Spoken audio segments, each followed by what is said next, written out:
first thing we'd better do is split up and search the school for clues.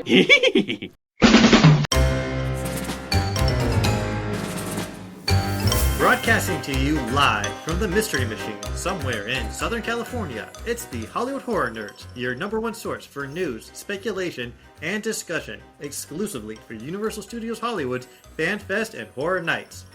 And now to your hosts, Undead Ed, and the latest masked man to terrorize abandoned amusement parks nationwide, Al, the Phantom Shadow.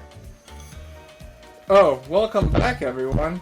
Welcome back to the Hollywood Horror Nerds. Welcome back to a new season of new speculation. We have two new, very exciting events coming up. Al, please take a break from trying to chase off any investors in mysterious abandoned amusement parks. Tell us, what are these two fantastic, terrifyingly exciting events coming our way in 2026? Well, in 2026, the first one that's going to be coming upon us will be FanFest 2026, which the dates have already been released. And what is the second? The second, the most terrifying, scariest of them all, Hollywood Halloween Horror Nights. Halloween Horror Nights. And this is coming off a very strong year for Horror Nights, and the first year ever for FanFest. And I think it was a strong event.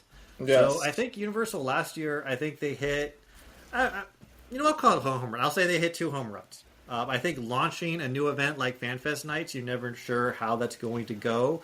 I think they provided a really unique experience. They really leveraged, I think, what they had learned of Horror Nights, but were able to bring that into a non-horror realm, which had never really been attempted before, really anywhere, the way that they did it. And I think they did a great job. There was a lot of excitement about it. People loved it. The event was selling out. The merch was flying off the shelves. It was popping off on social media. In our review, we pointed out several areas we thought they could do better, but I think considering this was year one, I think home run. And I think for Horror Nights last year, if you just go listen to our review, if you haven't already, or just think back to when you went, if you went, they listened so much. The 2024 event, we thought, look, you and I, we're horror nerds. We love Horror Nights. We had a good time at the event. I never want to give the impression that we ever went to Horror Nights, had a bad time, but it was definitely a down year. We had the worst house, I think, ever. Yeah. There was a real lack of a headliner. There were flow problems. There was not a lot of excitement about it, even in the Horror Nights community. It's kind of like, oh, Horror Nights is here.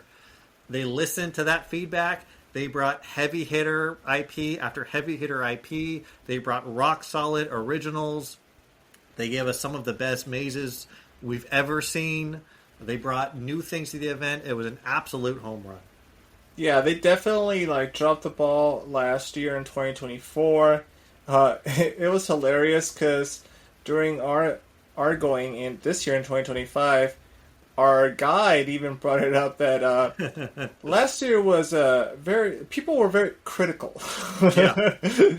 Yeah, we went to the Midsummer Scream presentation, and Murdy was on stage, and he spent the whole hour for talking about, we took your feedback. You said we want more, beloved game IPs, and here's Five Nights at Freddy's. Yeah. And they were able to go out and get IPs like Terrifier, which at the time that they got that, I don't think was super well known within the general public, but they said, we're going to put something in here for our core horror nerd constituent. And I think it was really a breakout for that IP with the general public, because that was one of the most popular things of the night.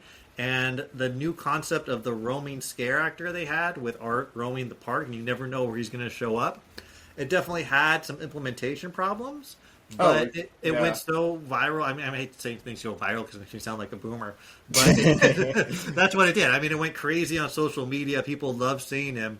It generated a lot of new excitement, and I just loved that they were trying new ideas like that. Yeah. So that's the state of play going into the 2026 events. Is we just hit 2 home runs. Is it even possible to one-up that? I don't know. I think with FanFest, there's an opportunity to improve, because like we said, it was the first year of the event, and we saw some growing pains. And I think there's things they can do operationally to enhance it for year 2. I think it's going to be tricky to find IPs that work as well as what they brought to bear for year one. I think they targeted really large fan groups like One Piece and Star Trek that existed, and they were able to find something like Back to the Future that has a dedicated fan base that hadn't received anything in the theme park realm for so long that was really excited to turn out. It's going to be tricky, I think, to replicate that excitement for year two, but we have some ideas on maybe how you could do that.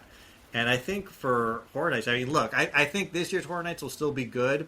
I'm just going to put my flag on it now. Maybe they'll prove me wrong. I do not think it will reach the same level 2025. I think 2025 was just an all-time year. And it doesn't mean it's going to be bad in 2026. I really don't see how you're going to be able to hit that level again. But, we'll go through our ideas and maybe we'll find a way. I think this is now hear me out. This is my hear me out moment. In order to have another heavy hitter, they have to have another slump. And I think they're in a situation where they can't afford to have a slump year. So 2026 is not going to be amazing, but it's not going to be a slump year either. I think you made a good point. Because, people were very, very annoyed with 2024. Yeah, that the 2025 event being so strong was in itself a reaction to 2024 being a down year, both in terms of attendance. I mean, I'm sure the event still made money, but you can just walking around the park, you could feel the difference in attendance numbers. And that means more merchandise being sold, more food being served. So there's a knock-on effect there. More premium ticket options getting sold if you're selling out night after night after night like they were. But I do think you're right that without, in a normal cycle, if 2024 had been, okay, this was fun, it was a good year, kind of a normal event, they would have said, let's hold some of these IPs in the chamber and space it out a few years. And they said, no, we're going to push everything we got in 2025.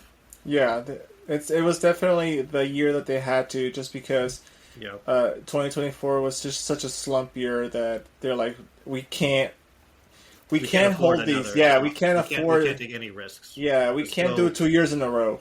Yeah, right. Put it in all-wheel drive and slam the pedal down. Which just goes to show you that 2027. I'm already thinking ahead. You're already thinking ahead. We're not doing 2027 speculation. No, I'm just gonna call it out. Mild speculation. 2027 is not going to be better than 2026, so that we have the comparison for 2028. Now 2036, that year is going to pop off. That's when everything goes into they're going to throw everything against the wall. Murdy's going to oops. Wow. I'm going to have to go back and remove that little audio clip because you used a bad word. When you're a phantom... you have to scare people off. If only those meddling kids weren't around, you wouldn't have to swear. I wouldn't have to watch what I say if those meddling kids weren't around. But yes, they're gonna. 2036 will be the year that Murdy is on the ground scaring people himself. Now, I do think, in all seriousness, every year now after a Horror Nights concludes, Murdy makes a very kind of sentimental post about, the experience and thank you to our team members. And for the last 2 years, his posts have been talking about how he's been very aware that he's not going to be doing this forever. And every year is kind of one step closer to his last year. So again, he's still in for 2026. But we're kind of at a point now. He lives in Ireland. He's got young kids over there. It's a lot of travel. I think, he's been in the entertainment industry. If you're at his level in the entertainment industry for this long, I think you're pretty set finance-wise. Mm-hmm. I'm sure you could get a job in Ireland as well.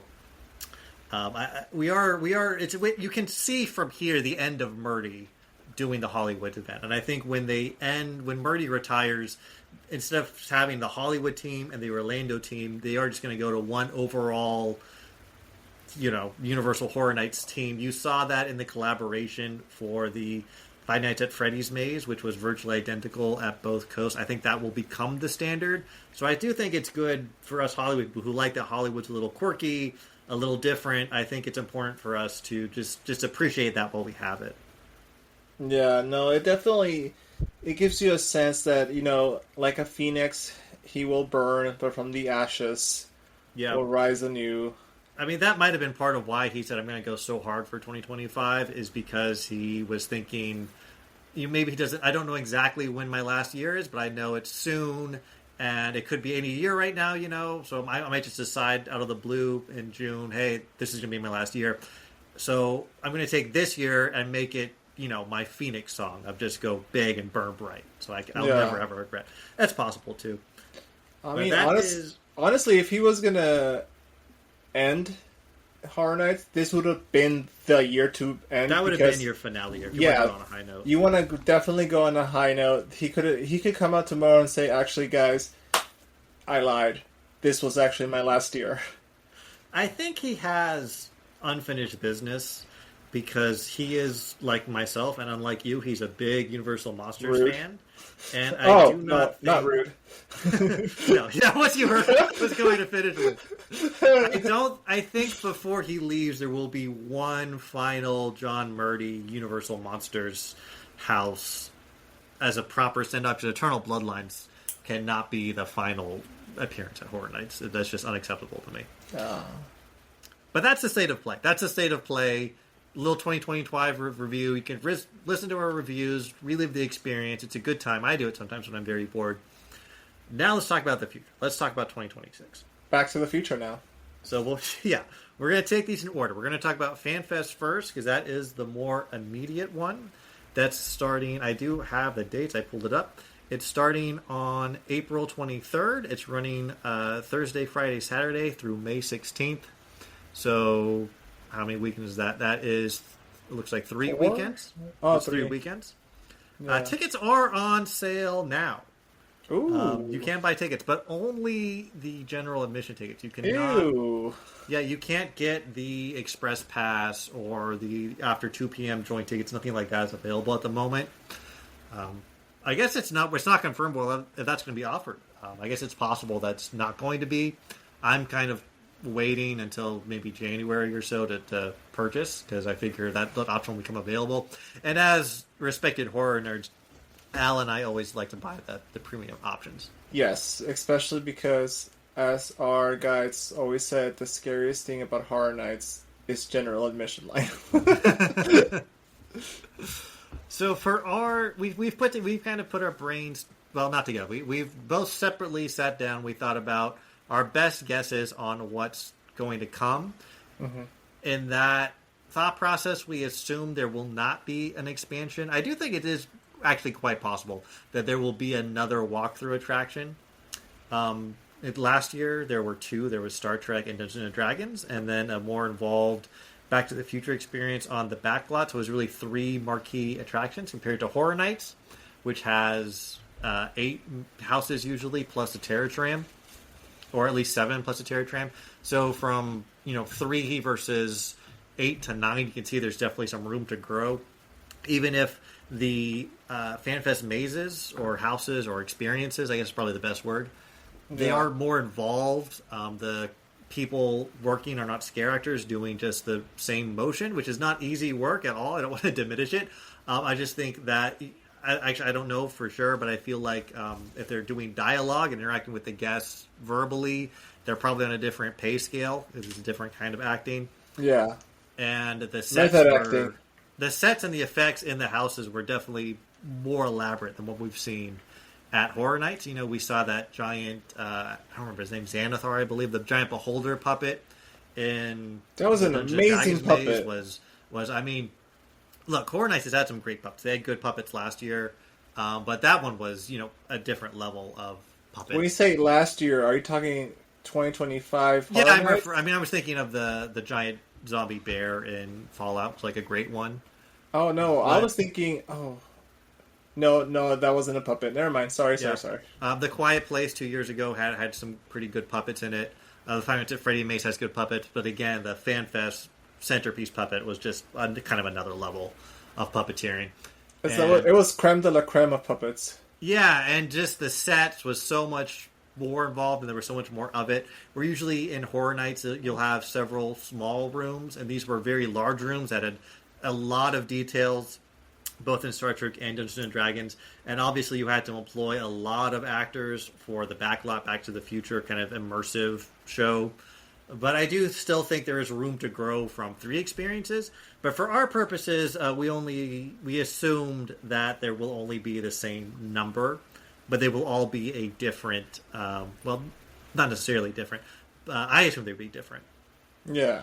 Right. That there would be just the same number. So that's how we're going to go through this. All right.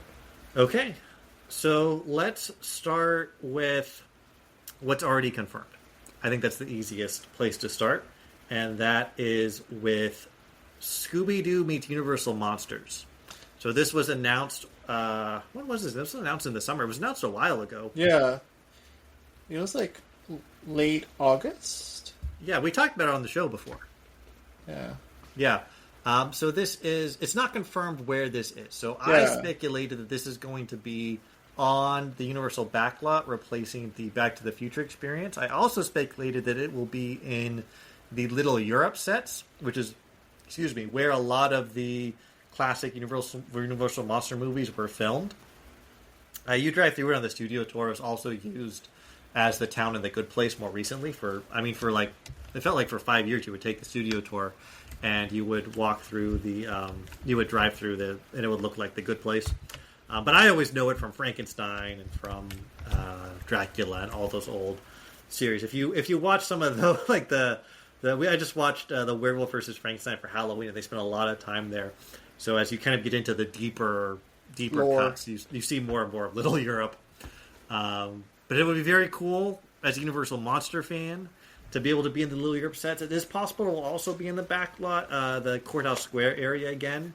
Just I think that is a little more open, probably easier to host a large number of people at once. What do you think? Do you think backlot, or do you think it's going to be something else? I think it would be great if it was in the backlot, just because you would bring out the Mystery Machine, have the photo ops, the Mystery Machine, and then you would have like the different monsters roaming around in the bottom, and then let's see. They did have a Mystery Machine promoting this at LA Comic Con, actually. Yes, they did. So that is a soft confirmed. There will be a Mystery Machine. Yeah, but again, also, the more I think about it, the more I'm wondering how expansive it would be, considering that for the most part, the Mystery Machine is the one thing that stays the same always. However, the locations would always change. So that might be a little bit more difficult to really put as a walkthrough for that area. Yeah. I think it would be more fun as an immersive. I think it would be really fun to interact with Fred and Daphne and Velma. Yeah. I don't know. How would you do Scooby for this? Is it a puppet? It would have to be Scooby's a big part of Scooby-Doo. I think it would have to be like a screen where someone interacts to the screen, sort of. Do you think you get an actual Great Dane you can take pictures with, like they used Einstein last year? No. Great Danes are a little bit more harder to control. You think, yeah? Okay, I don't know about dogs. As a Great Dane owner, they are I did not giant. own a Great Dane. Yes, they are giant. They are puppies, and they can be very difficult to control. And they love Scooby snacks. Yes, but they are very difficult to control. The moment they decide they want to do something, if you try to stop them, it will be very, very, very difficult. You know what would be really cool? I don't know if they'll do this, but at Universal Epic Universe, they have How to Train Your Dragon is one of their 4 lands, Isle of Berk. Yeah. And in Isle of Berk, we're not a visual podcast, so I'm going to encourage you to look this up on your phone. If you're listening, just go to YouTube and search for it. Look up their dragon interactions, because what they've done is they took Boston Dynamics, those dog robots Boston Dynamics has, and they've put a shell of their cartoon dragon around it, like the baby dragons from the movie, it looks like a cartoon come to life, and it's able to walk around, and guests are able to pet it, and it interacts. It doesn't speak, but it interacts with them. If they really want to go all out, they could try to do something like that with Scooby and have a Box of Dynamics Scooby-Doo walking around, which would really be mind-blowing. Interesting. Well, regardless of how they do Scooby, I'm excited for this. I think I'm not as excited as I was for Back to the Future, because Back to the Future was a big part of my high school years. That was like my movie back then. Yeah. And it was really fun to do the Back to the Future cosplay. To put that, because it's the Marty costume is surprisingly intricate. It looks simple, but if you're trying to be accurate, you're like, well, the jacket has this weird lining, and actually it's a really weird, very specific jacket from the 80s with a lot of custom work done, and you have to have the right shoes and the suspenders and 3 different shirts, and of course the puffy orange vest, which they can't really buy anymore. So it was really fun. Scooby-Doo is not as hard to do a cosplay for. You get a green shirt and brown pants, and you're pretty much there for Shaggy. You get a white shirt and an orange. The orange ascot's like the only thing that's remotely even costume-like to get. That's the hardest part, man. Yeah, but I don't know. I might be down. I think I played in a more intense cosplay for Midsummer Scream, so I might be down for a more casual one for me. Well, it depends. What other things might come out later that you might change your mind? That's true. We could cosplay something else. Yeah. But for that, so that's what's out. That's where you think it's going to be. You don't think it'll be backlot? You want to put it somewhere else? I want to put it. I want to put it more towards where we had last year Dungeons and Dragons. Maybe that kind of an immersive experience where you're in a haunted house and you're meeting the gang. That would be the Soundstage 16 venue, which is also where we had Five Nights at Freddy's for Horror Nights, for those playing along at home. Yeah. I think that would be more... Yeah, it would definitely work in that format, too, and I think it would be easier to incorporate the Scooby-Doo, because you could just have a very controlled environment to have a Scooby-Doo puppet come out, or a Scooby-Doo robot, or like you said, a Scooby-Doo screen. But I would miss the interaction. I also think... if this is the backlot for this year, it's going to be a different challenge than Back to the Future, because we talked a lot in our review about how it was difficult to really see more than 1 or maybe 2 scenes of the Back to the Future show that was ongoing. We thought it was a good show, but because of the way the dynamic worked, where the actors would start acting and there's just this crush of people who rushes to see them, if you didn't know where that was going to happen ahead of time, it was very difficult to actually watch the whole show. But you know the story of Back to the Future, so you could watch really any of the scenes as they went along, and you knew what was going on. You didn't really have to get the backstory. If they do Universal Scooby-Doo plus Universal Monsters, Scooby-Doo isn't a complicated story, right? They're going to show up, they're going to investigate, they're going to find clues, they're going to beat the monsters. Yeah. But if it's something where Shaggy and Velma are talking about a clue they found 2 scenes ago, and you miss that scene, you're going to be really lost. So they're going to have to, I think, really address, if they're doing this in the backlog, they're going to have to really address that problem of, let's make it easier for everyone to be able to see this. Yeah. Ideally, my solution is just limit capacity. Say, hey, you're going to come down. We're going to have a limited number of people come down for one show. You get like a ticket, like maybe when you buy your ticket or you show up and they get you say, hey, your time for the Scooby-Doo experience is 10:30, and you'll be there until 11:30. And so you're just controlling how many people are there at once. Something like that, maybe. That's my preferred. Probably the most inconvenient for most guests, but it's I think also then it gives them the most controlled environment down there, and it'd be easier to manage. I mean, you could also maybe have screens around that. Hey, I can't get over there, but I can see a TV over here in a window, and I can watch it remotely, or just give the actors microphones attached to speakers in the area, so at least you can hear what's going on. There's a few ways to solve it, but I think they do have to address that if they're going to do an original story in a backlot experience. But see, this is where having it on the where the Dungeons and Dragons would make the most sense, just because with Dungeons and Dragons we went from one room to another. So and it was very easy to follow the story. Exactly. So that way, the actors can go like, oh, the gang, we found some clues. And this is the story of what we're doing. This is what's happening. This is why we're here. and then they can go, oh, we found a clue, or they could classic Scooby-Doo tactics where they accidentally like pull something and it opens a door, and then that's when they move to the next room. Yeah, and you could have them do like their chase sequence where they're opening a door and they come out. I mean, you could have like two actors who both look like Shaggy. So he comes in, goes in one door, comes out a door on the other side, something goofy like that. I didn't even consider this. I'd always just assumed this would be the back lot, but now that you're talking about it, does now I can really see it being in a different space as well. Yeah, just because the fact that it's like the only thing that's always like there is always the mystery machine and the gang, and just the sets always change. And the best way to do it is in a controlled environment where you can control the flow of the storyline. Everyone sees the story. No one misses like the clue from the previous scene, and then you just have classic Scooby-Doo goofiness of running around in the room.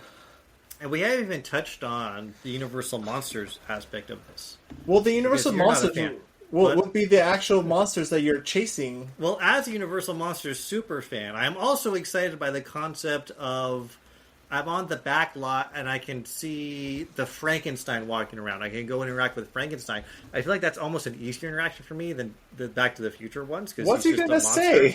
I feel like, honestly, I just feel like I could get more in character talking to a Frankenstein than I could Doc Brown. My dude, because he wants it, but that's part of the fun. Is you're just trying, like, it's just kind of a puzzle. Like, how do I communicate with Frankenstein for 2 Well, he's gonna say, "We belong dead," and they already have, They have a really successful walk-around actor doing Invisible Man in Epic Universe.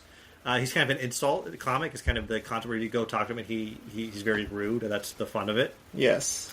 But I could also see if they're in the soundstage and you have maybe 5 rooms, each room is a different monster, a different 2 monsters. So you start in the entryway of Dracula's castle where they're investigating and they encounter the Invisible Man. Then they go to the next room and they're in the treasure room and the mummy's there. You go to the next room and, here comes Frankenstein. The final room, now it's Dracula time. So it has kind of a discrete, you're seeing the same Scooby characters but encounter different monsters in each room. That makes a lot of sense as well. Yeah, but as a classic Scooby-Doo monster, this is where my mind goes. That's true. You are an expert in meddling kids. Yes, unfortunately. Over there. Unfortunately. Well, I don't know if you've completely persuaded me away from this is going to be the backlot for the year. I will say that I did read that Universal Production was very annoyed that they lost Courthouse Square for so long, because that's a pretty popular space for filming. Of course. So they might not be able to get backlot access again, and they might just do more. See, that's even more. That's even more to my point that it's not going to be there. Support. You're getting a lot of support for your point. But so we'll see. I mean, I think you raised an interesting point. Actually, I haven't seen this talked about. Usually, people online assume it's just going to be the backlot one. No, it's too big of a space, and Scooby-Doo, for all it's worth, their scenes are not in big spaces. It's always been in small, tight spaces. All their scenes have always been in small, tight spaces. Either way it comes. I'm excited for this. I think it'll be a good experience. Scooby-Doo is always fun. I mean, I'm not like a Scooby super fan, but I feel like everyone's a Scooby fan, and I am a Universal Monster super fan. So that aspect has me excited. Yes, I don't know why, but you are. Because they are. All right.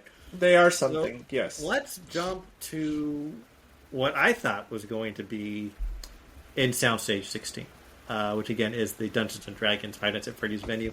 And I was thinking we need to have fantasy, because they sell FanFest as the ultimate experience for fantasy, sci-fi, anime, and gaming. And they just did Dungeons & Dragons for their fantasy. And I'm thinking for year 2, now you've kind of proven your concept. Now you want to go bigger. And what is the biggest fantasy franchise out there, the granddaddy of all fantasy franchises, The Lord of the Rings? Do you think it was specific? In your theory, are you seeing as the whole universe, or like based on a specific section of the Lord of the Rings franchise? Well, I think it would be a walkthrough experience in the soundstage, so it could have an epic scale to it, in the same way that they had a big scale for Dungeons and Dragons. Even though they didn't need to use a lot of actors, you just went through a lot of scenes, you saw a lot of big monsters. You could say we're going to go through retaking Moria, which is part of the appendices of the Lord. I've actually read the books. And See, in the appendices, they discuss how you're saying retake the mines of Moria. That's a nerd point. It could be you're doing the Lonely Mountain and you're confronting Smaug and there's a giant dragon inside would be really cool. It could just be something with the hobbits. I feel like it's a big universe, a lot of places you could go with it. Not that hard to come up with a compelling story. I want Orlando Bloom to come back as the elf. You did for the Hobbit. Not the Amazon show. Oh, Nothing God, related no. to that, please. Just keep it to the books and the Peter Jackson movies. Yes. And I think also it's a big hit for merchandise, huge fan base, fun cosplay opportunities, easy win for the food where you just set up the Green Dragon Inn or the Prancing Pony Inn. In that same spot, they had the Dungeons and Dragons Tavern. You can have fun. What does a troll meat taste like? Let's find out. It probably tastes like chicken. Probably fatty. So pork? Well, if anything, I think... So what you're saying is that they're going to be focused on a particular scene, which was, back to my point, which era of the Lord of the Rings do you think? I think probably, the films and the actual War of the Ring. Either that or something in the aftermath, so you could include iconic characters. Like you just mentioned, I want to see Orlando Bloom, but just let's see, Legolas would be cool, taking you through a journey through Fangorn Forest or something like that. I'm trying to establish my nerd cred here and remember all the names. It's I want Pippin to show up. I don't know how. I want him to screw up and get it. I want Legolas to tell him, like, with this elf bread, a single nibble can fill a man's stomach. Yeah, then he's chomped it all. You want to see Gandalf. How cool would it be to see I think if I was writing it, my story would be the return to Moria after the main conflict. So you see Legolas and Gimli, and then Gandalf shows up at the end, and you see a Balrog, and they defeat him. I think that would be the coolest way to go. But I think whatever they do, I think if they can get the rights, and we talked about this before, we talked about Epic Universe expansion. I think the Tolkien estate has now passed from Christopher Tolkien, who was very protective. Yes. And now they're in a mindset of we have about, I don't know, it is 30 to 50 years left to extract as much wealth from this as possible before it becomes public domain. So let's license it out. So I think it's a much more gettable IP than it would have been 20 years ago. And I think definitely it would be a huge hit for the event. That would be an interesting... Yeah, because that was my next concern. I was like, the Tolkien estate was very protective about their IP. A lot less so. Example A, the Amazon show. Oh, we don't talk about the Amazon show. Yeah. Okay. So that's my speculation for fantasy. Let's talk about where the other walkthrough attraction was last year, because that I see is your fantasy speculation. So this is the Black Box venue. It used to house the Walking Dead attraction. Last year at FanFest, it housed the Star Trek Red Alert experience. And for Horror Nights, it was Fallout. What do you think is coming to the Black Box venue? I would like it to, if we could experience The Witcher. The Witcher. The Witcher. However, if it's going to be fantasy, I'm going to switch some things around here. If it's going to be some fantasy, I think... Well, The Witcher is definitely fantasy. Yes, but I want a specific scene in The Witcher. Okay. I think... The show or the games or the books? That's the thing. There's so much to pick from. Yeah. But I believe that most people know it from the Henry Cavill The Witcher. Is it Cavill or Cavill? You know Henry C. The Witcher? Superman. Yes. It would have to be his adaptation of The Witcher, because people are most aware of that one, whereas most other shows, there's like I've been like a heavy following in the other mediums, and that the movies were just like more of an add-on. I think for this one, it's the opposite. The show had a much more presence, and the books add more depth. Well, the games are very popular as well. Yeah. That's actually most Westerners would have been first exposed. I mean, this was a Polish series of novels, Correct. very popular in Poland, and then a Polish video game company developed a series of video games, and this was the first time many English speakers were exposed to The Witcher, and then again when it was then turned into a Netflix show.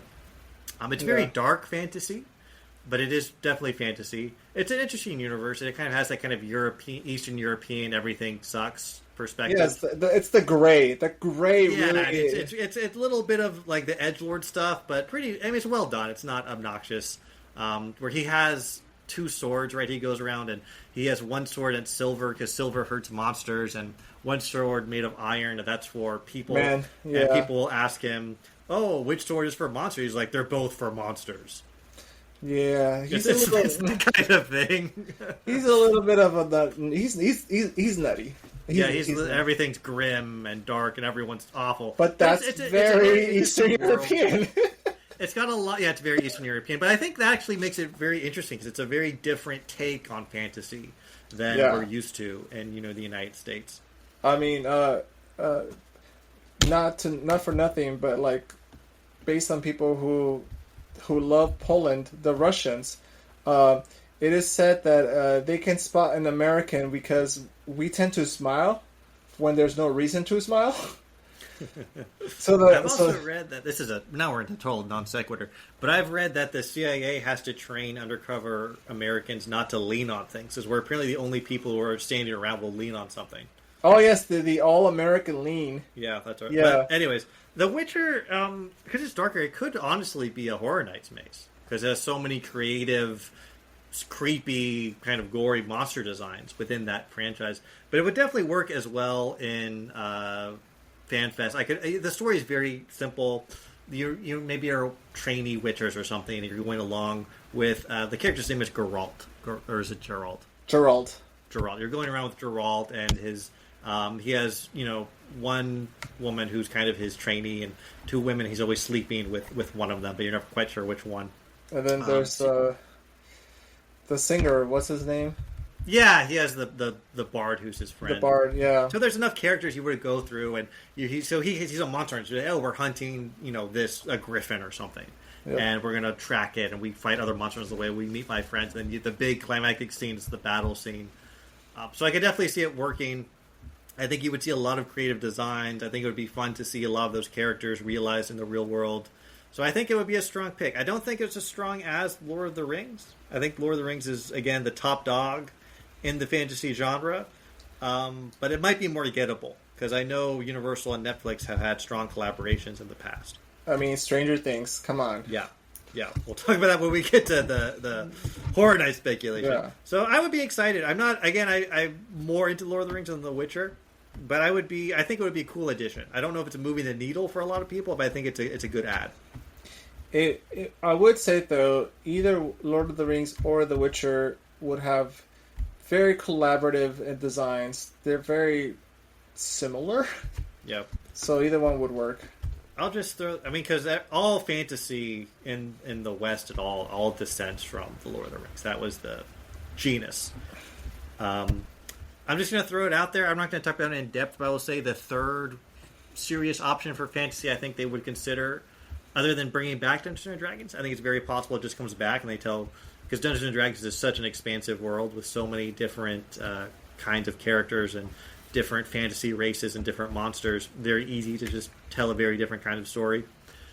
I will say the other option I think would be on the table would be Game of Thrones, which has lost a lot of popularity because the ending was so bad, but is definitely kind of up there in terms of, when you think of big fantasy franchises, I think Game of Thrones would be on the table, something they would look at. And because it's kind of trying to bring some popularity back, I think it might get a little more... it might be a little cheaper for them to get. If anything, if they're going to go Game of Thrones-esque, it would be the second show that came after. That's true. They might do House of Dragons. Or actually, I Yeah. think there's a new show, Night of Seven Kingdoms, is coming out, Yeah. which takes place before. Actually, I don't know when it takes place. Yeah. I think it takes place before the Targaryens. It's actually when there are 7 kingdoms in Westeros. I'm really, especially my nerd cred here. The House of Dragons. But yeah, it would be something in the world of Game of Thrones. Yeah. And you'd probably see a dragon. Not the first show of Game of Thrones. Yeah, because that was season 8. We don't talk about season 8. I'm getting flashbacks and I'm already getting sad and mad. What they could do is they could have an actor who plays Joffrey, and there's a dunk take, and you can throw something, and he gets dunked if you hit the target. I just hope it doesn't. If it doesn't rain again. And then have another dunk take with the writers for season 8. Oh, I would pay so much money. That would be even more popular, yeah. I would pay so much money. Okay. Also, just as we're throwing out fantasy, I guess it's possible they try to do an expanded Harry Potter something. Just have a full Harry Potter walkthrough experience. I think they already have the Wizarding World. J.K. Rowling, have a good relationship with her if possible. I mean, what else can you do with the Wizarding World? It wouldn't be Harry's world. It would be Newt's commanders. You'd be going through Hogwarts and seeing trolls and meeting Hagrid, and it would be fun. It would be the Newt's commander version. What was it? You think? No, they've given that up. Because he has more. They're remaking Harry Potter now. There's going to be a TV show. Of course, they're going to go more. They've given up on the Fantastic Beasts. Yeah, I think they're saying that one season's going to be a book. Every season's going to be one book, so it should be more expensive. All right. My God, I hope so. All right, so that's it for my fantasy speculation. And actually, no, sorry, that was yours. So we're still talking about the black box. You say The Witcher. I was really trying to think about the black box and sci-fi, and I was thinking, what other sci-fi is there? Well, Star Wars, owned by Disney. What else? Alien, owned by Disney. Tron, owned by Disney. Every sci-fi is owned by Disney now. There's just not much out there that you can get. I thought, Jurassic Park, but what do you do with Jurassic Park? It's already arrived. You don't really want to do it. You could do Terminator, but what do you do with Terminator? It's an action movie. It's a stunt show. It's not a walkthrough experience. And I just kept circling back to Star Trek, and I said, you know what? There's nothing... If you're trying to say, hey, we're going to one-up Season 1, and we want to one-up in every category, you can't... Because you're not going to get Disney. Disney does not share IP. Period. Does not happen. Nope. You have to go back to Star Trek. So my speculation is going to be another Star Trek. But it's not going to be Next Generation. It'll be Star Trek original series this time. Oh. Like the 1960s Star Trek? Yeah. But maybe not totally like that design, because they're running Strange New World, which is it's a TV show on Paramount Plus that is set within that time frame. It's like a prequel series before Kirk becomes captain. What's going on in the Enterprise? They could use that design aesthetic, so it's a different look than what we had last year. I think you're back on the Enterprise, but just have an actual conflict this time. Have the Klingons be invading or something, so that it doesn't just have no climax for the storyline. A little more action. And invite a different style of cosplay. Because now instead of cosplaying Next Gen, you're cosplaying original series. I think slap a Kirk and Spock meet and greet instead of just having the chair. And I think you're off to the races. I think the Borg would be a good, There's no Borg in the original series. They don't meet them until the next right. That's Q next teleports generation. them across the universe because he wants to join the crew of the Enterprise, and Picard is like, "No way, Q, you're crazy." And he's like, "I'll show you how crazy I am. I'm going to teleport you to the Delta Quadrant. You're going to meet the Borg." So I should have ultimate nerd cred now. Yeah, it's a little scary. I just watched Next Gen over the summer. Got it. So it's very top of mind. All right. All right. I think that's my space in for sci-fi. I think Star Trek's got to come back. All right. So next would be... Well, that leaves us with one experiential slot left for the major experiences, which is the backlot. Because my speculation was Scooby-Doo in the backlot. Mm-hmm. But you moved that to Soundstage 16. So what do you think will be the backlot experience, which, again, was Back to the Future during Horror Nights, it's the Terror Tram. There's different areas on the backlot you can go during the day. You can take the studio tour. Do you think there will be no backlot, or do you think it will be something else? So, it can go either way. However, if they do decide to do something in the backlot, something that has an expansive universe, very nerdy, and anime, and very popular, would be Naruto. So you think they're going to move anime out of the meet and greet zone and promote it to full-on experience? Yes, and just because this show is a very popular anime, it's tell still people popular. what it's about? Because I have no idea. I know it's ninjas. Yes, so Naruto takes place in the Land of Fire, and he is from a village called Konoha, and he's an orphan who is working his way to becoming the number one ninja and become the leader of his village called the Hokage. That's like the president of the village. It's like ninja high school? No, he's going through ninja high school, but they start off as child soldiers.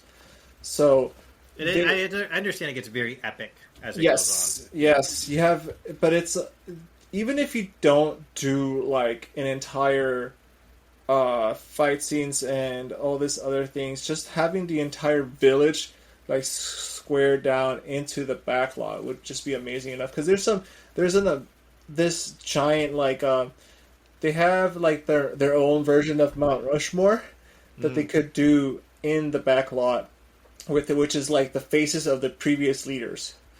So I know would you put it in Courthouse Square doing construction there, or would you put it somewhere else in the backlot?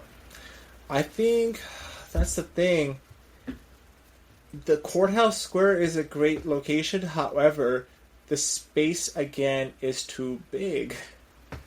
I think with less is... I like the idea of less is more, because you're able to control what people see and the flow of the storyline. Because you can easily go from Naruto when he's like a younger kid to Naruto when he's a teenager to Naruto when he reaches his goal and is now the leader. So you're envisioning less of a discrete storyline, A, then B, then C, and more like you're just seeing, a Naruto actor comes out, they act out one scene from the show, and then a disconnected scene that's maybe in a different season, but another epic, exciting moment that fans would connect with happens on the other side. Exactly. It's an interesting way to take it. So then it doesn't matter that you're not seeing the whole thing. Yeah, because at that point, because obviously not everyone's going to catch every scene. We didn't catch every scene of Back to the Future just because it was so discombobulated. Yeah, and my friends who went had the same experience where they saw one scene, like we saw one scene. Our friends we were with saw one scene. My other friends who went separately, they only saw really one scene. Exactly. It was a pretty common experience, I think. Yeah, and it's like, it was really hard to spot the actors. Yeah. That's a really interesting solution to this problem of just divorce all the scenes from one another. So any scene you get is a complete experience. Yeah, because at this point, it's as long as the scene is iconic, that's the key thing. It has to be iconic. You have to know exactly what it is the moment it starts playing. So for Naruto, it could be like the moment where this is so Naruto. If they had there it goes again. You gotta stop. Sorry. Where they had the swing, and he's talking about how depressed he is about being an orphan. People would be like, classic Naruto. There he goes again. And then everyone in the audience is like, no, Naruto, you're awesome. Yeah, exactly. No, I'm depressed. I am depressed orphan. Hear me roar. Do you think there'd be a problem with the fans all doing the Naruto run with the arms behind them throughout the area? I mean, yes. That's the iconic. The one thing I know from Naruto is when they run, it's like supposed to be more aerodynamic. I think that instead of having their arms kind of pumping, they hold their arms like at a 90-degree angle backwards, so there's no wind resistance. Yeah, it's it's the Naruto run. It's iconic. I don't I don't know anime that well, but I do think anime might be due for promotion based on the response to One Piece last year was huge for just a meet and greet. Yeah. So I wouldn't be surprised to see them promoted to a full experience this year. I hadn't thought of putting it in the backlot, but I think it's very possible. And Naruto, again, it is a huge anime. You might not, if you're not an anime person, if you're very disconnected from that world, you might not know it. But anyone who has even a passing familiarity is aware of anime. You probably know Naruto. It's a very large franchise. Yeah, it's an amazing franchise. It's up there with One Piece and Dragon Ball Z, I think. For and it's more of it's more of the older animes too, where people. It's been around a long time. Yeah, it's the same as One Piece. One Piece and Naruto started around the same time, I believe. Who do you think the third face is on the Mount Rushmore of anime? Naruto, Goku, Luffy, sorry. And who's the fourth? Sailor Moon or Ash Ketchum? My heart says Ash Ketchum. No, my brain says Ash Ketchum. My heart says Sailor Moon. That's a good way. That's a good answer. Okay.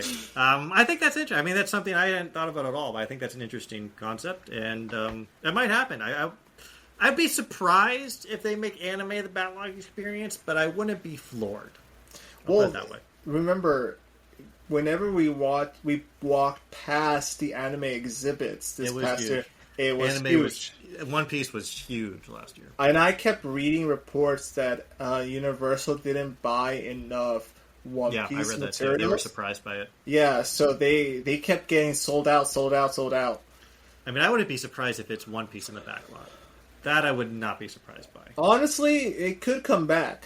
Yeah, that's another possibility. It did very well. If they want the sales, if they want the type of community that it already obviously has, they could easily push it to the backlot and say nerds have at it. We've expanded it. All right. Those are our big experiences. I think it's possible. Really, in my speculation, I probably should have included an anime experience as coming to the Mummy venue or the Jurassic World or something like that, because I think it is, based on the response to One Piece last year, it is likely that there will be more anime instead of less or the same. Mm-hmm. But it's my speculation. I'm not an anime guy, so I forgot it. Let's talk about some of the smaller experiences that were there last year and what we think will come. So the first one I have listed was at Super Nintendo World. It wasn't an overly large integration, but it was fairly popular. You remember the line to get into Super Nintendo World was very long, especially the start of the night, and there was a lot of Nintendo merch on display, and people were wearing it. Mm-hmm. All it was a Yoshi meet and greet. So Yoshi is Mario's green dinosaur friend. He rides him, and he eats the Goombas, and he lays eggs. And meeting Yoshi was a big deal. He's in all the Mario Karts, the Mario parties, the Mario sports. He's always around. He's a popular character. Yoshi also raised Mario and his brother. He did. That's right. Yoshi's Island. Yeah. So Yoshi was very popular. It was the Yoshi egg hunt, scavenger hunt you could do. There's some unique Yoshi themed food.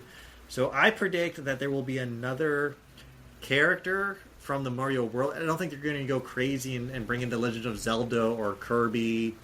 I like Kirby. It'd be cool if they brought in Kirby, but I don't think that's going to happen. Well, think about it this way: a new Super Mario movie's coming out next year. Well, that's where I'm getting to. Because I think the character they're going to have the new meet and greet with will be Princess Rosalina. Yes. Because the movie is not just Mario 2, which the game Mario 2 is actually Mario has a weird dream. When he throws vegetables at little strange men with masks. It's a really trippy game. The movie is the Super Mario Galaxy movie. And those games center, instead of Princess Peach being the princess was this new princess. It was like the Princess of Space called Princess Rosalina. And she's going to be in the movie played by Brie Larson, who played Captain Marvel in the Avengers movies. So there's going to be a big push for Rosalina as a major character, I think, in this. She was a big part of the trailer. She had a whole separate trailer release that was kind of the Let's Meet Princess Rosalina for the movie. So I think it makes sense to do a Rosalina meet and greet. I know you also love playing Rosalina in Super Smash Bros. But you prefer Baby Rosalina in Mario Kart, just so everyone is clear. Yes, Baby Rosalina is the GOAT. Yeah. So what do you think? Do you think Rosalina meet and greet make sense? Do you think a different Nintendo character? Do you think no Nintendo characters? No, baby Rosalina. I think It's not going to be baby Rosalina. That's too weird. They bring a child. No, yeah, it's definitely gonna be Rosalina, if anything, because it just makes too much sense. It just makes too much sense. With the Mario movie coming out, they would want to somehow incorporate it into people's minds, and Rosalina is the go-to one that makes the most sense. Yeah, I think that's... I'm not going to say it's a lock. It could still be, it's going to be Wario. Why? Like that. Why? No, not why. You say why. Wow. No. It could be something else, but I think Rosalina makes a lot of sense for the cross-promotion. No, if anything, if you're going to go wild, you just go ahead and tell me it's Waluigi. Well, that's too out there. It's not going to be Waluigi. Come on. But it could be something else. We'll see. I think it'll also be the same kind of level where it'll be probably instead of eggs, she has these little star friends. It'll be find the 5 star friends around Nintendo World. They get a little wristband or whatever it was, and some food themed, Mario Galaxy themed food, and the same level as the Yoshi. I think it's going to expand. Yeah. Okay, that's our Nintendo. The DreamWorks Theater show last year was Jujutsu Kaisen, which they were able to import from Universal Studios Japan. It was an existing show. They didn't even have new voice acting. They just left the Japanese voices with English subtitles. I will say, by the time we watched this, I was tired. We did not watch this. We did. We watched it. Yes, we did. No, you and I did not. Did you go with someone else? I think I might have. Okay, yeah. Because we skipped this. We did the Flight of the Hippogriff twice. Oh, that's right. Yeah. That's right. But yeah, because we were so disconnected and we weren't into reading the movie. And our friends who did it didn't like it that much. They said the movie was felt like an advertisement for Universal Studios Japan.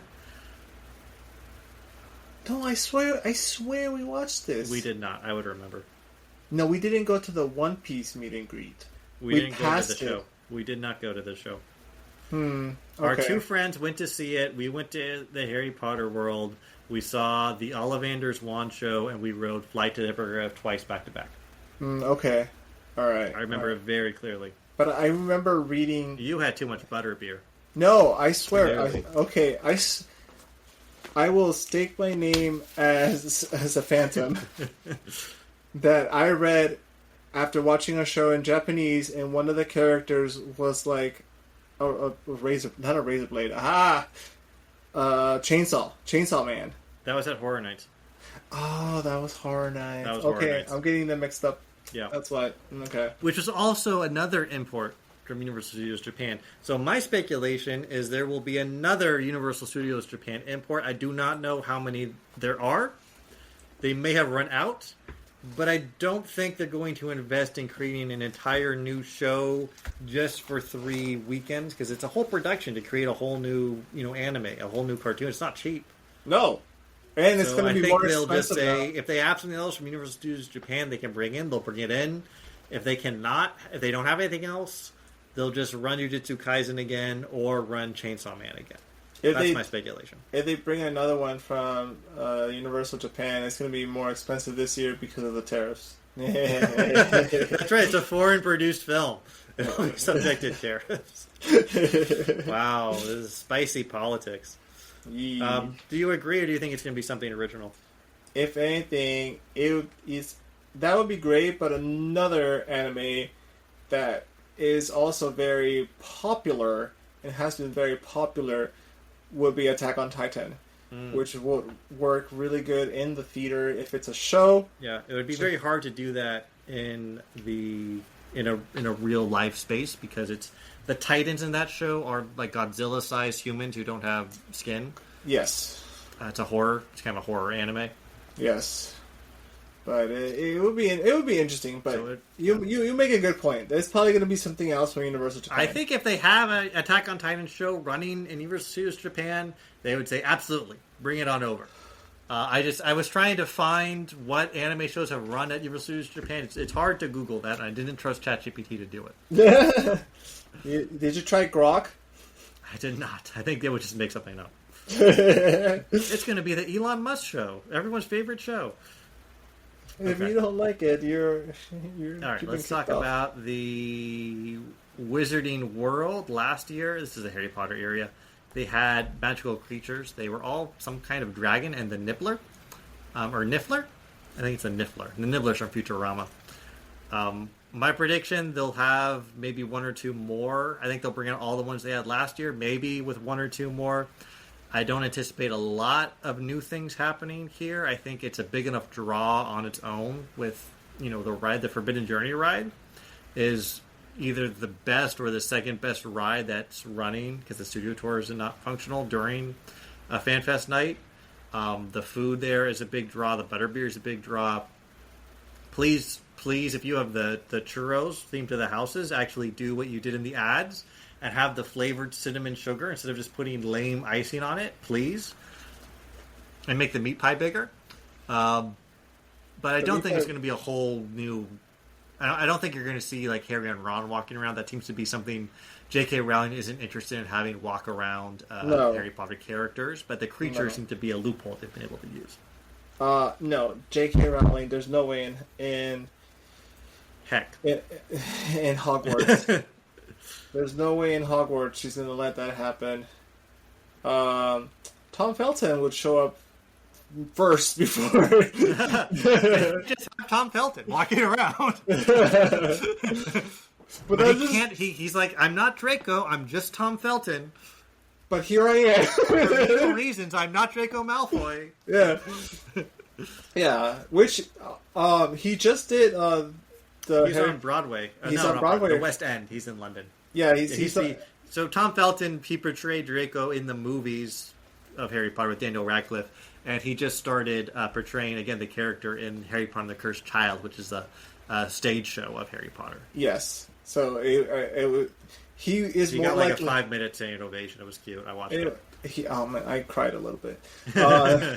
No, but he himself as Tom Felton as Tom Felton would show up first before J.K. Rowling allows. I think she just wants it to be cohesive. Like Harry and Ron and Hermione are at Hogwarts right now, so if you're in Hogsmeade, you can't see them because they're in the school at this moment. I think she's trying to keep it very immersive. I think that's the logic. It's similar to what goes on at Star Wars Land in Disneyland, where they're like, well, they relaxed, but at that time they're like, we can only have characters from the sequel trilogy because that's when this is set. So everyone wants Darth Vader, but they're like, we can't have Darth Vader. But I think now they're allowing Darth Vader because everyone wants to see Darth Vader. That's why they're there. Who doesn't not want to see Darth Vader? Yeah. Okay. Moving on to Universal Plaza. This is where they had the One Piece meet and greet last year. And they also had some things going on stage. They had a trivia and a costume contest and just some fan experiences. And it looked kind of neat. We walked past it, but we never really interacted. We didn't stop. We were kind of crushed on time. We had a lot we wanted to do. I think if we talked last year about how line management was just a problem in general, where everything had a big wait for the food and not so much the experiences, but everything else felt like you were waiting a long time and ate up a lot of the night. And some of the food was just like a flop. It was bad. I mean, I don't really have food speculation. I think Scooby-Doo food will be fun. Scooby snacks. Other than that, of course. But anyways, I thought this year, not really anime, but anime adjacent, also a huge hit this year. K-pop Demon Hunters. Meet and greet and a little performance on the Universal Plaza stage. Question. Have you seen K-pop Demon Hunters? I've seen the music videos. You've seen clips, haven't you? I've seen because I was interested. Because look, the music's fine. I listen to. I'm a big Sacha Boys guy now. Oh, thank God! Oh, yeah. I feel better. Soda Pop is my bop. No, it's all about Baby. What? Get out of here. Soda Pop, and Your Idol's very good. So I'm aware of K-pop. I haven't seen the movie, but I'm aware of it. But I know it's huge. People love it. I think be able to meet the 3 Huntrix characters, the girls would line up around the block for that. The little girls would turn out for that. And being able to meet the Sacha Boys I should explain what this is about for people who aren't locked in. Yes, what is K-pop Demon Hunters? Three Korean women who are in a K-pop group called Huntrix. Okay, first of all, this whole thing is Korean. that's their kind of their cover. Their real thing is they hunt demons, and they kind of use their music to, create the mystical force needed to keep the demon world sealed away. Because they need a lot of people being inspired, and the demons decide to fight them by creating their own group of their own K-pop group, who's the Saja Boys, the boy band. And it's the conflict between the two of them. It's a cute movie. It's a kids movie. It's very kind of by the numbers, but that's not bad for kids. But that's what kids like. So it's cute. It did well. The songs are fun. No, yeah, K-pop Demon Hunter is very nice. It has a good storyline. The struggle within, with your identity of where you come from versus where you're going. It would be a very strong headliner for the event because it is huge this year. The kids, especially, kids really love this. It's been the music has been like the number one music all summer. Like Taylor Swift released a new album. She got to be number one for like a week or two, and then K-pop Demon Hunters back on top. Well, first of all, yeah, Taylor... I'm sorry to all our Swifties in the audience. I just threw some shade. I'm sorry, but even the Swifties did not like Taylor's new album. Just putting that out there. I'm just trying to point out that this is their Golden song has been the number one song since that movie came out, with only brief breaks. So I saw. It's extremely popular, and I think it's very easy to say, "Hey, you're going to meet these Huntrix characters, you meet the Saja Boys, but also hang around the plaza, buy some food, and oh look, they're about to perform." Yeah, I think that would go crazy. There'd be stampedes. I would go watch it. Now, you and I, we don't have to stampede because we're tall. We can just look over all the small children who are screaming in the front. You mean most humans? My guy.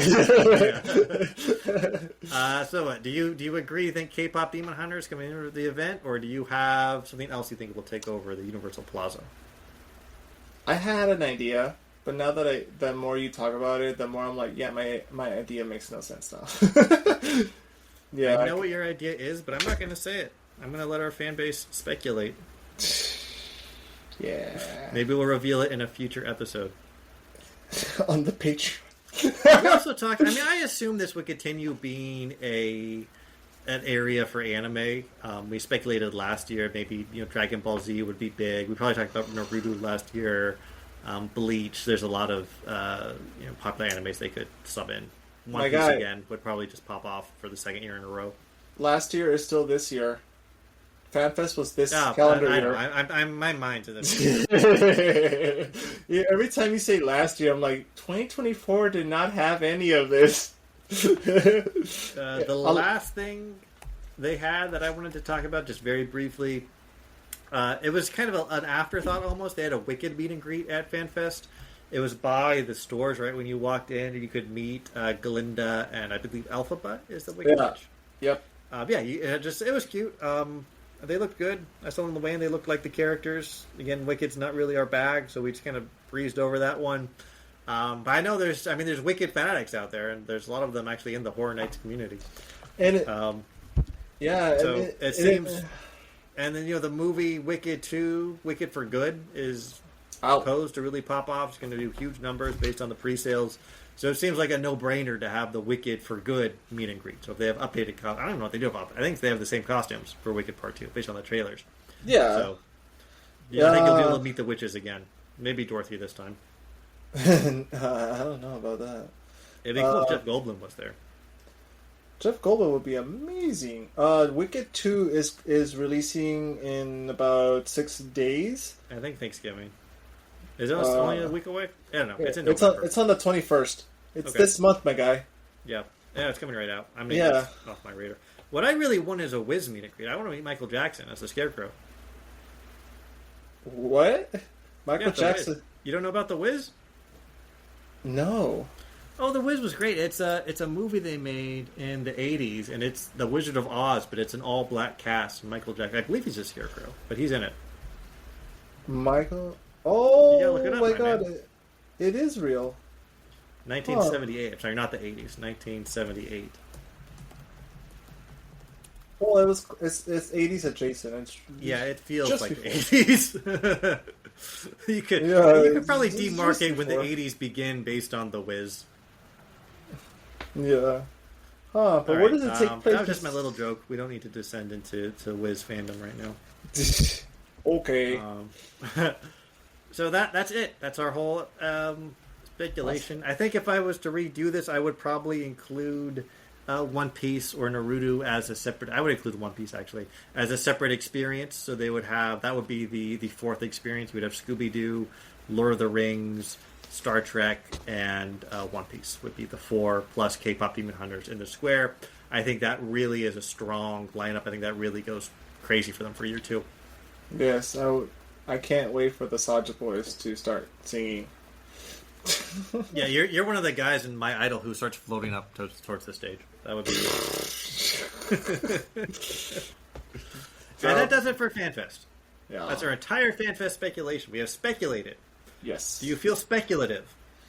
I feel my speculative senses have been calmed.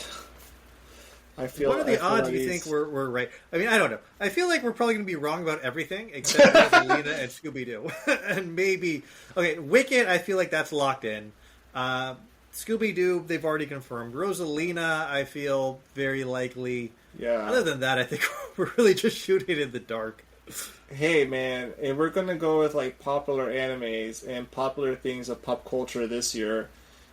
K-pop Demon Hunters makes a lot of sense. Makes a lot of sense. In that form, but it makes a lot of sense. Yeah, it makes a lot of sense. Naruto makes sense just because it's the same age as like One Piece, and it's highly popular.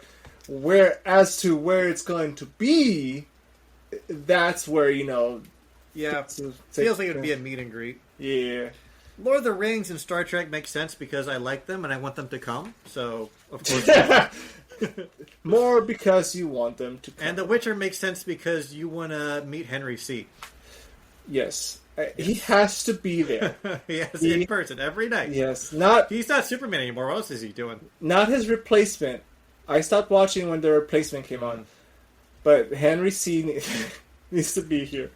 I want him to nerd out. Because did you know he's a big nerd for The Witcher? Yeah. Yes, but he's also I think it's producing a Warhammer series on Amazon or something, actually. Yeah. He was actually told people, he used to be like, hey, based on this scene, I think we should go based on book blah, page blah, where they say this. Oh yeah, and it really made people unhappy on the set. They're like, you're not supposed to actually know about the lore, dude. Yeah. Like, we're Hollywood, we don't care about the lore. And he's like, no, I care about the lore. That's why he's my Superman. Which is why he ended up being fired, essentially. That's why he was fired, yeah. All right, so that's it. That's a wrap on FanFest. Yes. And a wrap on the Henry C. discussion for the evening. You can talk more about him in the next episode. In my new podcast, I'm just Super fan show. All right. Are you ready? Are you ready to talk the main event? Let's talk Horror Nights 2026. My now, phantom senses are tingling. Now, for FanFest, we had very little to go on. For Horror Nights, we have even less to go on because it's about a year away. So we're gonna we looked up, horror movies coming out. We've tried to use our Horror Nights intuition to think what feels like it's going to come out next, what's been popular in the past, that would make sense to come around, what have they not been able to get that might be available now. So this is not totally uninformed speculation. Yeah. But there's no real rumors coming out from Universal at this point. There is one that's in my list. But it's a pretty nebulous rumor. It ran through the Horror Nights community. I think it makes sense for a few reasons that I'll get into. Other than that, everything is pretty much just, again, shooting in the dark for this. So take this with a big grain of salt, even bigger than the FanFest one. I mean, as big as the iceberg that took down the Titanic. That's how big. That's the level of salt you need. Really, you need to be going to the doctor right now if you're listening to this to get your sodium levels checked, because they're about to spike. Yep. Yes. All right. With that disclaimer set, let's just jump right in. Now, I have these, again, arranged by location. Al, did you arrange yours by location, or are you just shotgunning? I am shotgunning this, because I am like, I don't know where it's going to go. All right. But I feel like this is going to come. Let's just go by. I'll no. just go by mine, and Let me tell you this. I went off the vibes. I'm looking at your list. We have 3 things that are the same. Let's do the same first. Let's do the things that are the same first. All right, go. You shoot it off. Let's start with, I think, the one that I feel the least salty about and the most confident in, which is Stranger Things Season 5. Yes. It would be a strange thing if it didn't come. Because That was my pun. The series... But the series ends at the end of this year. yeah, they'll probably make spin-offs because Of money. But the Milk kids and are cow. way too old now to portray children. So it's already pretty straining my sense of Billy disbelief. Bobby Brown got married between... Yes, to Bon Jovi's son. Or Yeah, Bon Jovi's, yeah. Something about... She's in the Bon Jovi family now. Yeah. They're living on a prayer over there. From Anyway, what I'm hearing, she was very well accepted into the family. yeah, like a shot through the heart. Stranger Alright. Things 5. Stranger Things has a long lineage at Horror Nights. Stranger Things 1 was a big hit. Stranger Things 2 got the main space in Hollywood, but it was not well received. No. And therefore Stranger Things 3 actually skipped Horror Nights. But Stranger Things 4 came back. Was that the year after pandemic? Was that the post-pandemic year? No. It was the first year we did this show. So you can go listen to our very first show and we have a review of it. And that one really popped off. People were crazy for that. There was a ton Stranger Things merch on display. People were wearing the shirts. A lot of excitement around it. It was the headline for that year. It got the big soundstage space. Very successful collaboration. Therefore, I gotta think Stranger Things 5 is going to build on that success, come back to the soundstage, be the main headliner again. Stranger Things is a lot to live up to now. I mean, yeah, with Stranger Things 2 being the flop that it was, it made, again, it just goes back to my idea that you need a flop year to make the next year be better. But it feels like they figured out how to do Stranger Things in Stranger Things 4. They got a little more creative. They had a good variety of scares, a lot of different locations. You saw a lot of it wasn't always the same character. You saw Eleven, you saw Steve, you saw Eddie Munson, you saw Vecna. So they did a much better job. I feel like just take that same format, do scenes from season 5, which I don't know if it's out yet. It's not out yet. It's not out yet. Yeah. I'm going to watch it over Christmas. There was a lot of Vecna that year. I'm going to wait till it's all out to watch it, but I will watch it. December 31st, 2025 is the final episode. That's when it'll all be out, right? Yep. So yeah, I think this one, I'm not going to say a lock, but I think I'll be surprised if it doesn't come. Yeah. And with that, we're going to go way off the reservation and get into the vibe zone. So the next one that we agree on, again, that we assume there's going to be 8 houses in a Terror Tram. That's the same number as last year. They could go down to 7 in a Terror Tram. That's not impossible. They've done that before. That's kind of been more standard. Honestly, but I think having more houses was good for them last year. It brought more people in. I think they'll want to do it again. More houses is only good when you're talking about crowd control more than anything, because then you have them dispersed a little better. But even last year, just there were so many people that even then the lines are so crazy. Yeah. Anyways, the next one, this is based on a new movie coming out next year, in a franchise that hasn't been at Horror Nights in the way people really want. Scream 7, Ghostface. Yes, people love Ghostface. Is a huge character. He's popular cross generationally. Feels like every generation of horror fans loves Ghostface. Mm-hmm. They are coming. So the new series of Scream that was very popular with the Gen Z kind of came to an end. That cast is exiting, but they are still making Scream 7. They've brought back more of the original cast, and they also have the original writer of Scream at the helm of that movie, which kind of got me more excited. I thought actually Scream 5 and Scream 6 were rather bad. And outside of Jenna Ortega, I thought that the new cast was also rather bad. So my hype level actually went up that they all left. It's really fun. They're bringing your favorite back, Matthew Lillard, also known as Shaggy in the Scooby Doo movies, is back. Not really clear in what because his character died, but he's back and he's a ghost or he's back in some capacity. Maybe he's gonna be like me, a phantom. So I think Scream 7 is exciting. I think they're gonna want to drum up some excitement around the franchise. Yeah. So it has a complicated history at Horror Nights. It came 1 year long ago as a terror tram. And the theme was you were on the film. Within the Scream movies, there's a series of movies called Stab about the murders that took place in the last movie. So you were on like this set of a Stab movie, but there was also the real Ghostface was there trying to kill the people on the set. It was kind of a fun setup. But it's never come as a house. There was 1 year it was going to come as a house. And we've talked about this before. The rights holders of these franchises get very skittish. And there was some inane, unknown dispute that got the Scream rights holders to yank it. Really, the house was built, and they yanked the rights. And they repurposed it as a Purge house. This was the start of Purge at Horror Nights. So if they hadn't pulled the rights, maybe we wouldn't have to suffer under the reign of Purge year after year. But they had scenes. So they had, the kitchen from the beginning of the movie was there, but now the Purge was there. And they had the scene where the victim gets stuck in the garage door going up and down. Classic. But it was during the Purge. So they had all the iconic Scream scenes, but not Ghostface. And they just threw some Purge-themed graffiti on the walls and had the Purge siren going off. It was a bit of a disappointment. So bringing Scream to the event for real would be very exciting. I feel like it feels more possible this year as the event gets bigger and bigger. It gets easier for them to attract these IPs. They got Five Nights at Freddy's. That was a huge get, very hard one to get.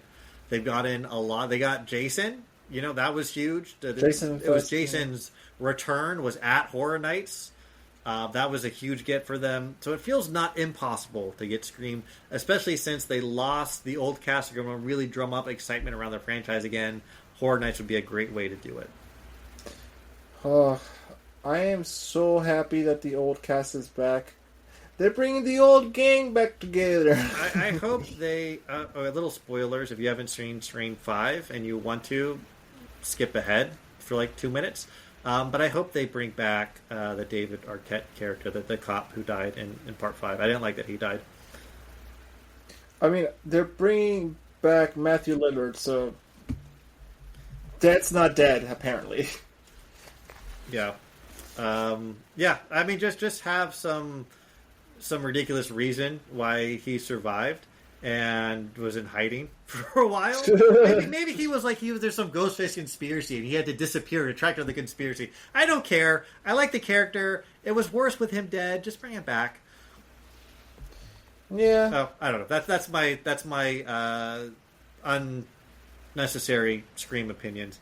I do think if Scream comes to Horror Nights this year, it will be as Scream 7, not as Scream franchise, because I think they'll be really wanting to do cross-promotion, and they'll want to really promote the movie that just came out, so it'll be Scream 7. It won't be just the greatest hits like we saw with Jason. Yeah, for next year, it would be Scream 7, because it comes out next year, and it's going to drum up some enthusiasm. The movie will have already been out by that point, I believe. But it'll be releasing on streaming by then. Yeah, exactly. So get some more hype around it. And I think if it does well as a maze and it's well received and the rights holders are happy, maybe we get to see a Scream greatest hits the next year. Ooh, the best kills. Yes. The final cut. The final girl. Okay. That we have one more that we agree on. You didn't list yours in locations. Can I assume you think this is Terror Tram? Yes, Hollywood. Okay. So we think now for me, I'm going to say it was very annoying. I'm a big Hollywood Harry stan. Hollywood Harry is our only real icon in the Hollywood park. At Universal Orlando, every year they have another original character who's supposed to be the icon, and the whole event's kind of themed around them.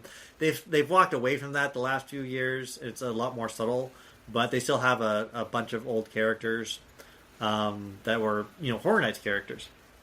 Hollywood never went for that because Marty's opinion was always the IPs are the draw, and that's what we should be pushing. So we don't have Jack the Clown. We have Freddy Krueger is our icon. Yeah. The one exception to that is Hollywood Harry. And he was a Terror Tramp host, I think, 2 years.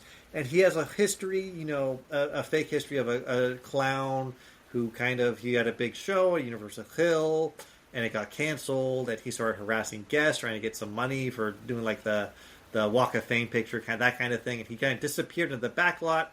And then he started appearing and committing murders. And he's this clown who's evil, and he haunts the Universal backlot. It's a fun Horror Nights simple story. There's nothing too original about the character. I just like that there's a character tied to Hollywood Halloween Hornets. I think that's cool. And Murdy really teased us last year at Midsummer Screen. They had someone asked about, it was a question they took. They didn't take questions from the audience. They pre-selected questions. And one of them was about Hollywood Harry. And Murdy took us through the whole history of Hollywood Harry. And then said, stay tuned. And I thought, oh my God, there's going to be Hollywood Harry at this already amazing 2025 Horror Nights. That's awesome. I don't know how he's going to be there, but I'm so excited for Hollywood Harry. The event starts. There's no Hollywood Harry. Nope. Total rug pull by Murdy. So now, look, Murdy, I've stayed tuned. We're now talking about 2026. Give me Hollywood Harry. I want Hollywood Harry back. I think you're still staying tuned. I'm staying tuned until they announce Hollywood Harry's return to the Terror Tram. That's the best way to get the stink of so many Purge Terror Tramps off. Even though last year it was good. Just enough Blumhouse Terror You mean Tramps. this year? No, last year's event. We're talking about next year's event. So I consider last year's event. I won't be. Your mind's already by your language rules. You're like, time is not linear. It is a bend. So my speculation last year was that we would see Hollywood Harry versus Larry Larva. Oh, no. Because I enjoy his Terror Tram a lot, too. I thought it would be really fun to see them kind of battle for Terror Tram dominance. I think Larry Larva, if he was going to come back, he would have come back by now. So, unfortunately, there's no Larry Larva. But I think Hollywood Harry's going to be in the cards. I would love Hollywood Harry to be back. He's our guy. He's iconic. Yeah. He's iconic. Okay. So that's it. That's all that we agree on. So now we're going to part ways. I also noticed that you seem to be missing one house in your speculation. Or two. You're missing two houses. One of them is my celebrity endorsed house. Oh, okay. Okay, let's talk about your celebrity house. Because, yeah, this is something we've seen pretty consistently the last few years. There's some kind of house themed to a celebrity, usually a musician. Yes. That's been the way it's been. And that has a lineage at Horror Nights. They were Alice Cooper way back when. Slash last year had Scarecrows brought to you by Slash, but he's had a presence at the event for a while. Mm-hmm. The Weeknd had two pretty big mazes. Billie Eilish was supposed to come during 2020, but of course that event was canceled before that was officially announced, and then her star kind of faded after that, so she wasn't invited back. So this year, definitely Sabrina Carpenter bringing the Sweden Short Tour to Horror Nights. You'll be right up close. What do you think? Heck. Sabrina Carpenter might as well do it. I have no idea, because I'm just thinking there's so many musical celebrities that can do it, that sure, why not? Why not Sabrina Carpenter? Okay. That's not really Sabrina Carpenter. I do have a good answer for this. I think there's one who would be the ideal choice if they can get it, and that is Ozzy Osbourne and Black Sabbath. Ozzy passed away. I was going to say, like, I have some bad news for you. I mean, he's that kind of music is so foundational to Horror Nights. That kind of 80s, black metal feels like it suits the vibe perfectly. That he inspired, Rob Zombie. He's a contemporary of Slash. All the music we love at Horror Nights is kind of descended almost from Ozzy Osbourne. So it feels like it would be very appropriate and very cool to have Black Sabbath, and I think the other band members are probably still alive, and of course his estate is still. So if Sharon signs off on it and says, I approve this, and I think Ozzy would love it. It seems like the kind of thing he would be all for. I think he would love that as his remembrance. A scary Horror Nights maze with his music blasting would be awesome. So I think And I think it would be a draw. People love Ozzy. People love that music. They play Crazy Train in the NFL all the time. Okay, so here's the thing. I feel like, yes, it would be amazing. Yes, it would be great. My thoughts are Sharon would think it'd be too soon. Well, that's all. It would come down to. First of all, it comes down to, does Murdy consider this? Does it pop into his head? If it pops in his head, he'll want to pursue it. It's a good idea. So I think if he gets the idea, they'll want to do it. I think Universal would sign off on it as, again, people love this music. It's pretty well known even amongst the younger crowd who aren't into. Even if you're not into hard rock, you know some Black Sabbath songs, you know some Ozzy Osbourne songs, you know who he is. They would be bad. And then it really just comes down to, does the Osbourne estate or does Black Sabbath, in whatever form it exists now, do they sign off on a collaboration or not? I think they would, because I think it's something Ozzy would have been for. Again, I don't know the guy. I never met him. Of course. Based on, the persona he put out, it felt like the persona he put out there was who he was. It seems like the kind of thing he would say, yeah, rock on. I see. This is where I think I'm like, yeah, you're right that he would love this. He would do this. He would sign off on this. But my feelings are still like with his estate, and it is Sharon the holder of the estate. Which, I assume she is. Correct, yeah, because she was the spouse. Yeah. Would she be chill with it, considering that they would have to talk to her like January, and he passed away like only a couple months ago? No, they could pull it together faster than that. I mean, when did he pass away? It would. Well, I mean, they can bring a maze together pretty fast. Yeah, he died. Yeah, he passed in July. So that was even before Horror Night. So they definitely hadn't set the event lineup yet. There was definitely time to figure it out. Yeah, but is what? So, I don't know. I mean, yeah. It might be a situation. He's like, look, I don't want to be involved in anything Aussie related right now. I just want to deal with this privately. I think the moment will pass if they don't do it this year. I think it's this year or bust for something like this. I hope it comes. I think it would be cool. I also like what would besides the music being the main attraction to it, what would you think the maze would be about? Because like the weekend was about like botched surgeries. Yeah, but no, it's it's death metal. You're at the Black Sabbath. You at the literal it Black would be Sabbath. Demonic. Yeah, it would be very demonic. Decapitated bats. No, not decapitated. You can figure it out. You would see, how cool it would be to, because the Iron Man. That whole song is a story. How cool it would be to actually see the Iron Man coming to get you, not the Marvel character, the Iron Man from the song. Yeah, brought to life, coming to get you to get his revenge. The one that freaked out Stewie. Yeah, that would be great. So that's my celebrity supposition this year. Yeah, I could see that. That or Sabrina Carpenter. Could go either way. You really want to see Sabrina? Only if she's really there. I feel like that's Sabrina's my Henry Cavill. I feel like there's any celebrity that's gonna, or like band group that would do it that would make sense. Yes, this is a group that makes totally sense. Yeah, and this is the only. I think this is the only year you can do it. I think going forward, it's too far away from it now. All right, let's put it as a why not? What else? What else do you have on your list you want to talk about? Let's see.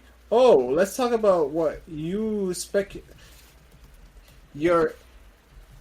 this house was something that you thought it's coming, right? Okay, yeah, we'll talk about this. So this one is the one I think there is actually a rumor out there that's hot, that's from people who actually have some credibility.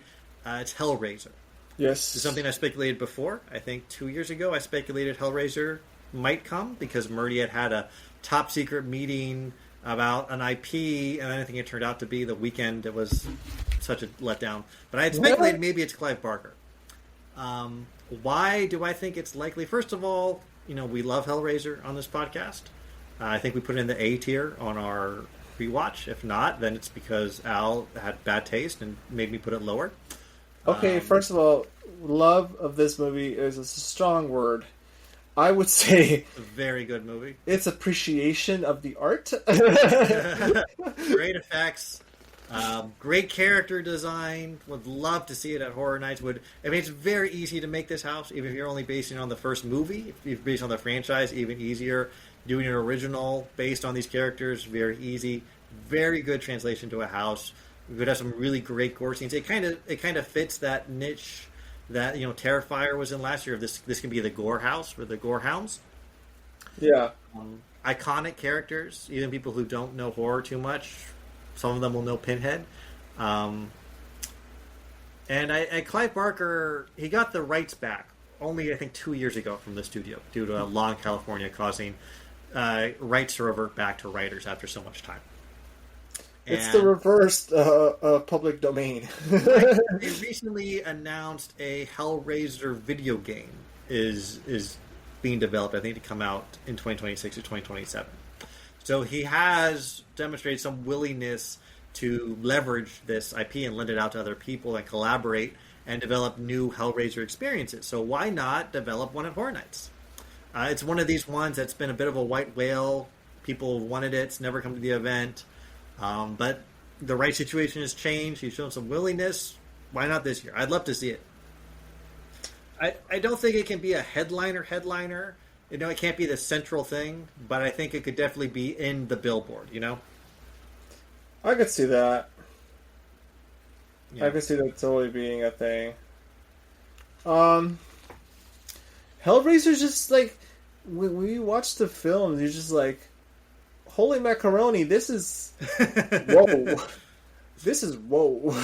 Yeah, no, it's very gory. This is not one that's like, well, it's R, but you can watch it. It's like, no, this is a gore fest. It's a gore fest in a different way than like a later Saw movie or a Hostel movie, because it's all practical effects. Yeah, yeah. And, it's in service of the story. It's not just for its own sake, it feels like. But I feel like also, in terms of merch, which is the main thing that really lets the, things happen, they could sell a lot of the puzzle box. Dude, the puzzle box would be great. Just have a box of pins you can buy. Yeah. Yeah. I feel that. Iconic characters. And you could have a lot of the different Cenobites in the maze. So I think... This rumor got me excited. I might have put it on my speculation list even without the rumor out there, because of what I've talked about with the rights and the game coming out. So I'm excited. Yeah. Okay, let's put it. Let's go through some of the ones that you have that are based on movies coming out. I think that's an interesting way to think about it. I can see 3 of them. We already mentioned Scream coming out this year. Possibility. Mm-hmm. You have 3 others coming out this year. You want to talk about them? I want to talk about one of my favorite genres in general, which is zombies. I've talked about this in this year's episode. I've talked about this in last year's episode, and I've talked about this in 2036's episode when that comes. But for the next year, 28 years later, part 2, what is it? The Bone Temple is coming out. It's coming out. Funny they use the word bone. And I feel like that has a very good allure and a possibility to becoming a house, because they've done zombies. They had done The Last of Us. They did the Zombie Ape when it was a standalone house. Yep, we love Zombie Ape. Yeah, so obviously they're not opposed to zombies, but whether they get the rights to 28 years later, because a lot of these are like promotions. It's a franchise that's never come to Horror Nights before. Yeah. So it is a popular zombie franchise. It has kind of a unique-ish... It was unique at the time, I think. The zombies weren't really zombies, but they have this rage virus that essentially makes you a zombie. Yeah. That was a unique take at the time. I feel like now it's a little played out, but... of course, when the series came out, it was very influential, kind of that zombie boom. Did this kickstart this? Did 28 Days Later kickstart that zombie boom of the oddies? I think it was it was either that or the Resident Evil. I think the Resident Evil kind of seeded it. kind of in the 90s, and this movie really, I think, blew the doors off. And then zombie movie, there was like 10 years of just constant zombie. It was too much. It became too much zombie by the end. Yeah, because it reached its apex with The Walking Dead. I think was peak zombie.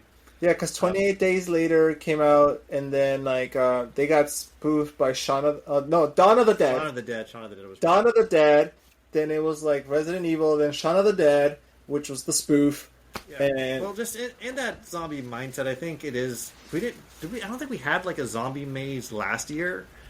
They usually do have something zombie. I have an original maze for zombies this year. Yeah. In my speculation, I thought some kind of zombies. Don't really know what the theme is. Just the way Dead Exposure felt like they took an original concept, zombified it. It was great. Favorite maze that year. I think just throw zombies in another setting, do something with zombies. It's an easy original to fill in there. I was just trying to fill it out. So I think, well, I felt like I needed another original in my speculation lineup, so I included zombies. Again, I don't know what the right holders to 28 years later feel about Horror Nights. They haven't come before, but for cross-promotional purposes, maybe they'll come this year. Yeah, if anything, if it's not going to be 20 years later specifically, it's going to be something on the round of zombies for sure. Zombie. I think something zombie would. They were gone last year. Let's make sure they're still in the mix. Yeah, exactly. I mean, there was a year where before Purge was the one that was just too much. Walking Dead was the one that like every year was Walking Dead, Walking Dead, Walking Dead before we started going. That's why I mentioned the attraction, because it was like, let's just have it be permanent because it's ridiculous. Yeah, so I think it's going to be something real. If not 28 years, something zombie. Yep. Okay, let's talk about another one that you think a little gorier one. Let's talk about this one. Gorier and different, similar yet different from Hellraiser. Yeah. Saw 11. Yep. And so Saw has come a lot. There's been a lot of Saw mazes. yes, Saw has come to the Horror Nights before in the past. And they used a lot of smell-o-vision in the past as well. You hated it. Which, yes, I am not a fan. Okay, it was cool when it first started. Now they're just like everywhere, smell. And I'm just like, dude, my nose can't take it. I'm going to bring you a nose plug Please for next stop. year. Please stop. Like when we hit the Terrifier maze and we went through the bathroom scene, I almost puked. I was like, people did puke in there. yeah. So I was like, no, this is not the experience I want. Saw 11 is coming out next year, right? Yes. Yeah, and again, it's been a popular hit at Horror Nights before. Saw X, I don't think they did. When Saw X came out, I don't think they came back to Horror Nights. I think they've been doing Fright Fest lately. And the WB franchises, which includes Saw, are in a bit of a funny place right now. Warner Brothers is trying to sell itself to, another entertainment company. That's kind of been their goal the last 3 years, and now they've positioned themselves. They're trying to have something in writing. It'll take years, of course, to actually execute the sale, but to have something in writing by the end of the year. And Comcast, who owns Universal, is one of the bidding parties. So we are looking at a potential future. It would be very bad. It's bad for movies in general. I think no matter what, that Warner Brothers is going to get absorbed because it's going to be less movies coming out. But it's very good for Horror Nights. It would be very good for Horror Nights if Comcast bought Warner Brothers, because all these Warner IPs that we've wanted for so long, The Conjuring, suddenly they get unlocked and free use at Horror Nights. Until then, I think there might be a pause because they've been doing their things at Fright Fest at Six Flags very heavily. There's been Conjuring over there. There's been Saw over there. I think they're going to maintain that until a sale is executed, which again it won't happen. Even if they write it down, it usually takes like a year or two to actually complete it. I think if that happens, then we'll see a year that is like the year of let's welcome these Warner IPs, and it'll be it'll be The Conjuring, it'll be Saw, it'll be Insidious might come back. But until then, I'm keeping my powder dry on Saw. Well, let me back up a little bit on Saw's release date. Its release date is not it has been pushed back so many years now. It was supposed to be originally released in 2024. It got pushed back to this year. The speculation is that it's going to be released next year, which, since it's been pushed back 2 times now, 3 times, it would make sense that they would want to be like promoted. So that's where my mind and realm is. You definitely get more promotion for your event by being at Horror Nights than being at Six Flags. Exactly, yeah. Especially, remember when the Six Flags crew came, what was it, like 2 years ago? And they got us hyped up, and then we didn't even go because the reports were so bad. Yeah, I was like, what? I did hear last year was an improvement. You mean... So maybe it'll be worth exploring. You're talking about the one that just happened right now, right? Yeah. 2025. You're living in 2026, my guy. Yeah. It makes sense.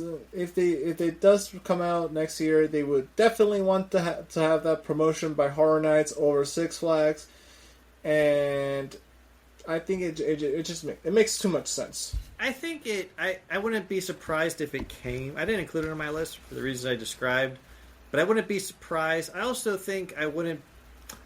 It's an interesting space where I'd be like, oh, that's cool. Asama's is coming. I'm not going to get excited because we've seen it before several times. Yeah, that's true. Okay. All right. I have a returning franchise on my list that you don't have on yours with Terrifier 4.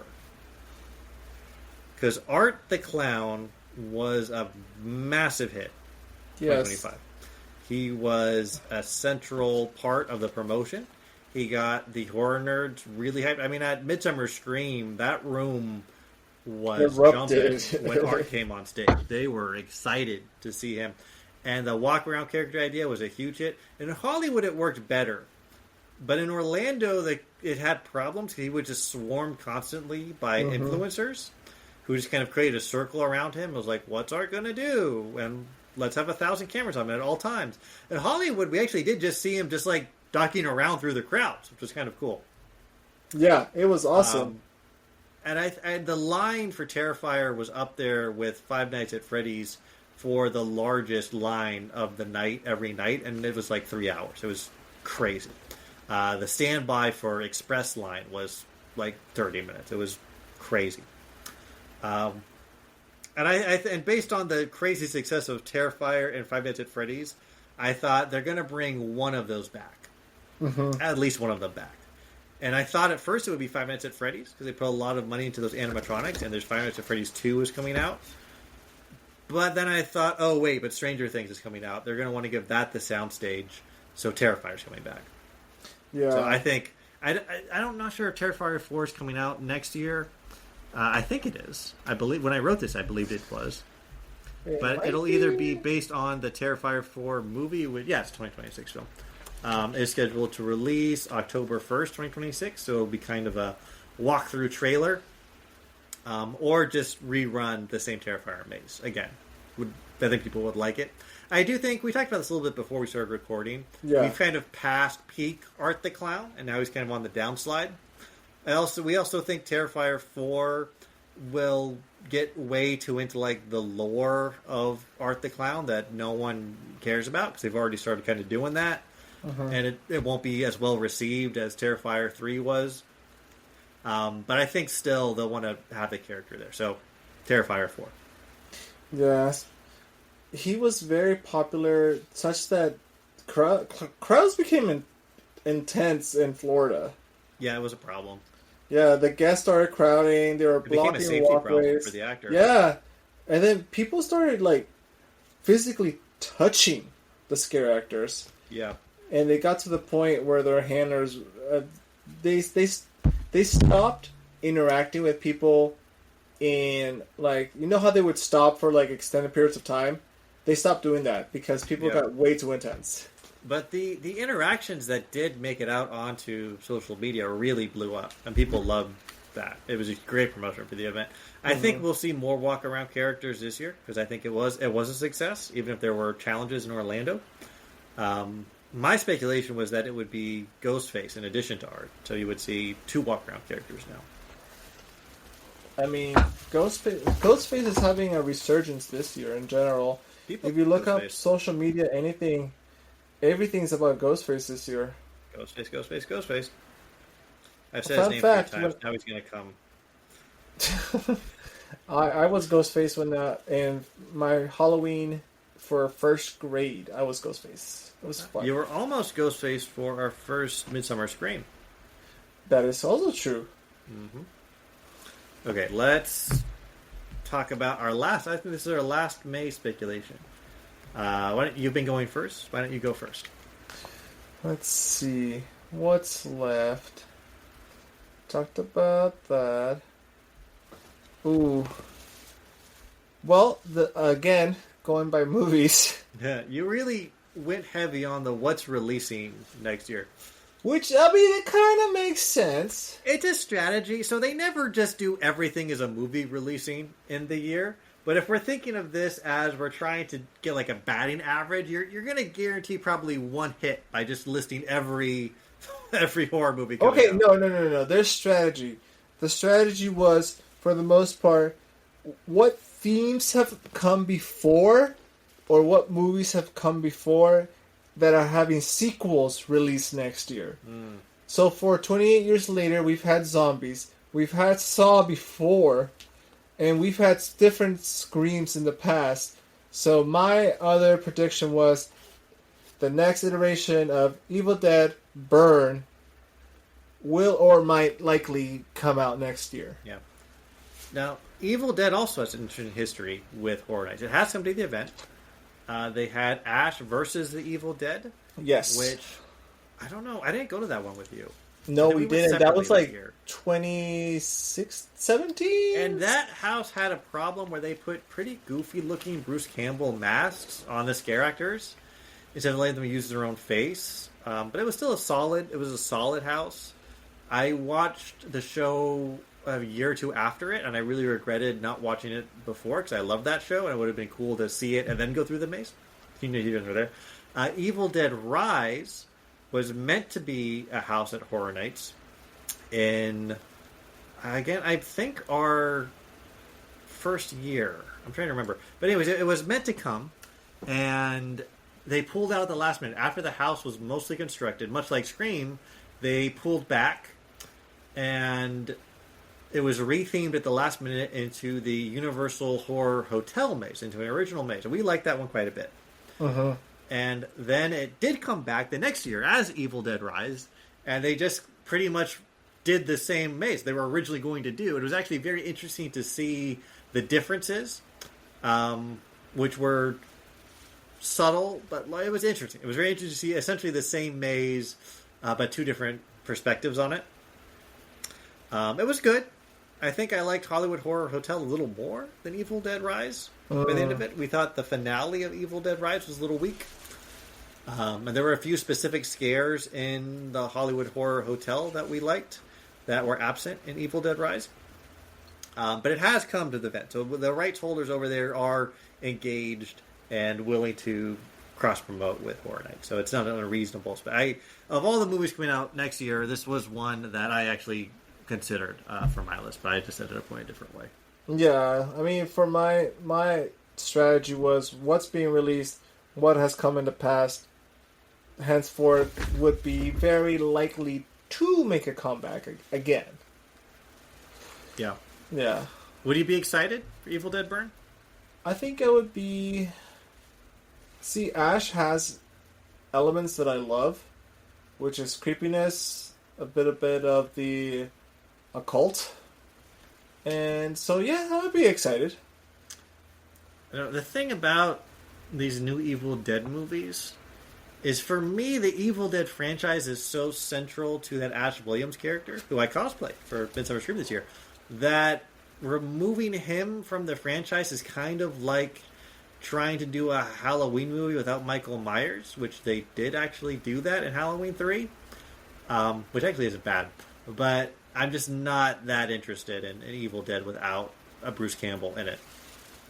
I see your point and your logic about it, but I mean, we'll have to see where they go about with this film.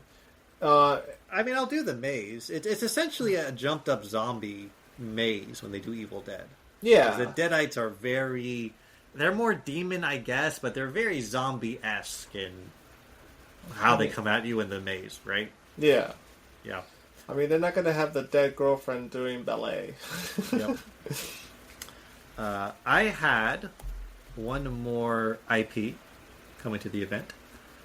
This was one, I did something similar. I was looking at past events saying what's come before that we haven't seen in a while that feels like it's due to come back. Something that's popular, has done repeats before, but maybe there's one form that hasn't repeated yet. And I noticed Halloween. Halloween Hell Comes to Haddonfield Maze, which is based on the original Halloween movie, came twice. Halloween 4, The Revenge of Michael Myers, came twice.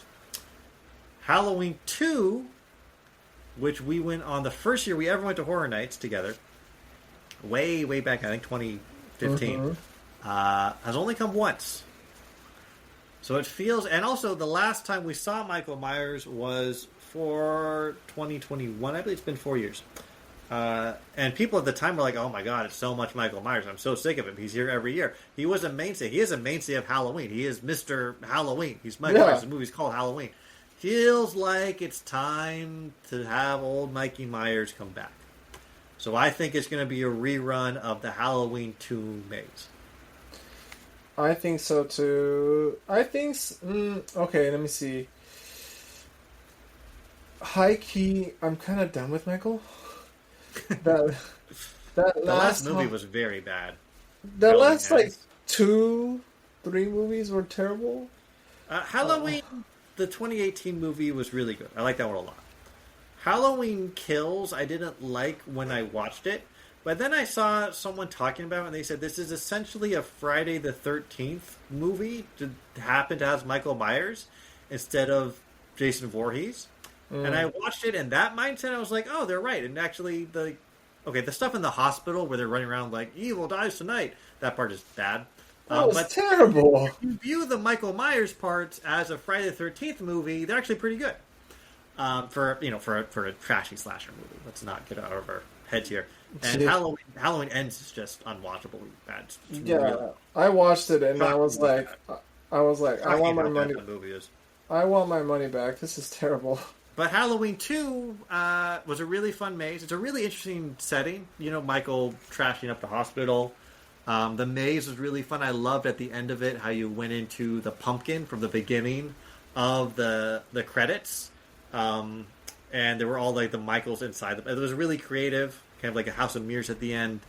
It'd be fun to bring it back. And I think it's a good... Because I was looking at my list, and I thought you have the Demogorgon, you have Ghostface, you have Art, but Art's a repeat. It feels like you needed one more slasher icon in there, and I landed on let's bring Michael back. I guess so. I mean, we did just have... Alright, you make a good point. Yep. I'll give you that. It's not one that I'm like jumping on my skin. This is one I'm actually trying to hit. I'm not like, this is not one that like, I think this is coming because I want it. I'm trying to think, what do I actually think might come this year? And I landed here. Alright. I got one more that's an original. Ooh. And this is, I'm putting this in the Universal Plaza. So this has been occupied by a Latin American base for 4 years now. Yeah, 4 years. Curse of La Llorona, Monstros 1, Monstros 2, Monstros 3. And if you've been listening to our podcast, you will note that in the last 3 years, every year, we're more and more down on Monstros. The first year, I think we liked it okay. The second year, we had a lot of complaints about not understanding the Monstros. It wasn't very clear, like what's going on with them. Where are they from? Why are they doing what they're doing? It was annoying because it felt like there is a story here that I just don't understand. It wasn't like it's just a generic monster. It's like he has this sack and this money and something's going on. I just don't know what it is. Yeah. The only one we did know was the La Llorona. Right. Well, that was last year. which was not great. I mean, might have been the worst maze of the night. I don't remember my actual ranking, but I just remember thinking, I did all this research on these different ghosts, and it was really just La Llorona with some cameos, and it just feels like, I liked this new cat, the cat was great, but it just felt like it's been essentially the same theme, the same visual style, in the same place for 4 years now. It's time for something new.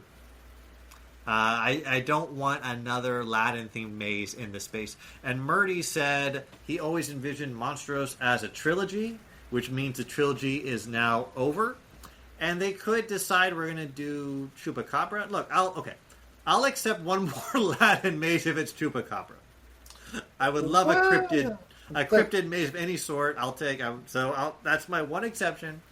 They could also say we're going to do El Cucuy again. You want to fix my pronunciation? El Cucuy.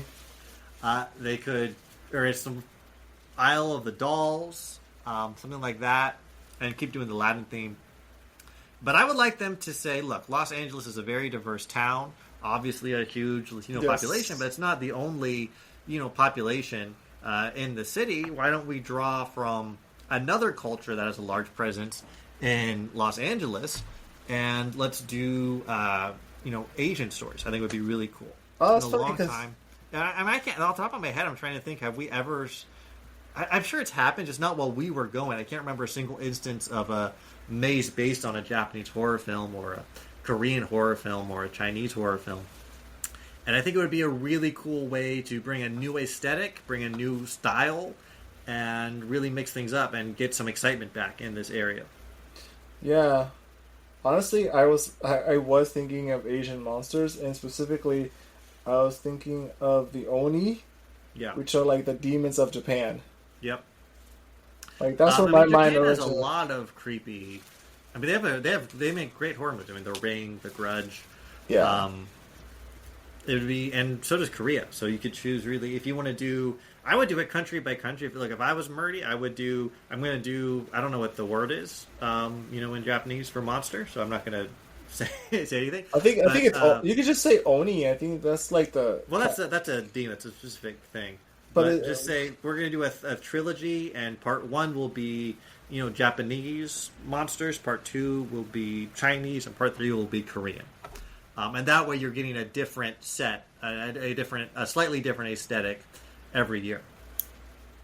Oh no! I think the word is you're looking for in Japanese is the yokai. Yeah. I think that's the word. Right. Call it Legends of the Yokai. Yeah. I mean, if you want to do it like trilogy style, yes, you could do country by country, or you can do regions. So like, these are the monsters of like Southeast Asia. And then these are the monsters that are like Northwest Asia. Yeah. Dead by Daylight did that. It's a video game with all horror monsters. They've had a lot of success in pulling from horror mythology from all over the world. And I think Horror Nights could... It's just...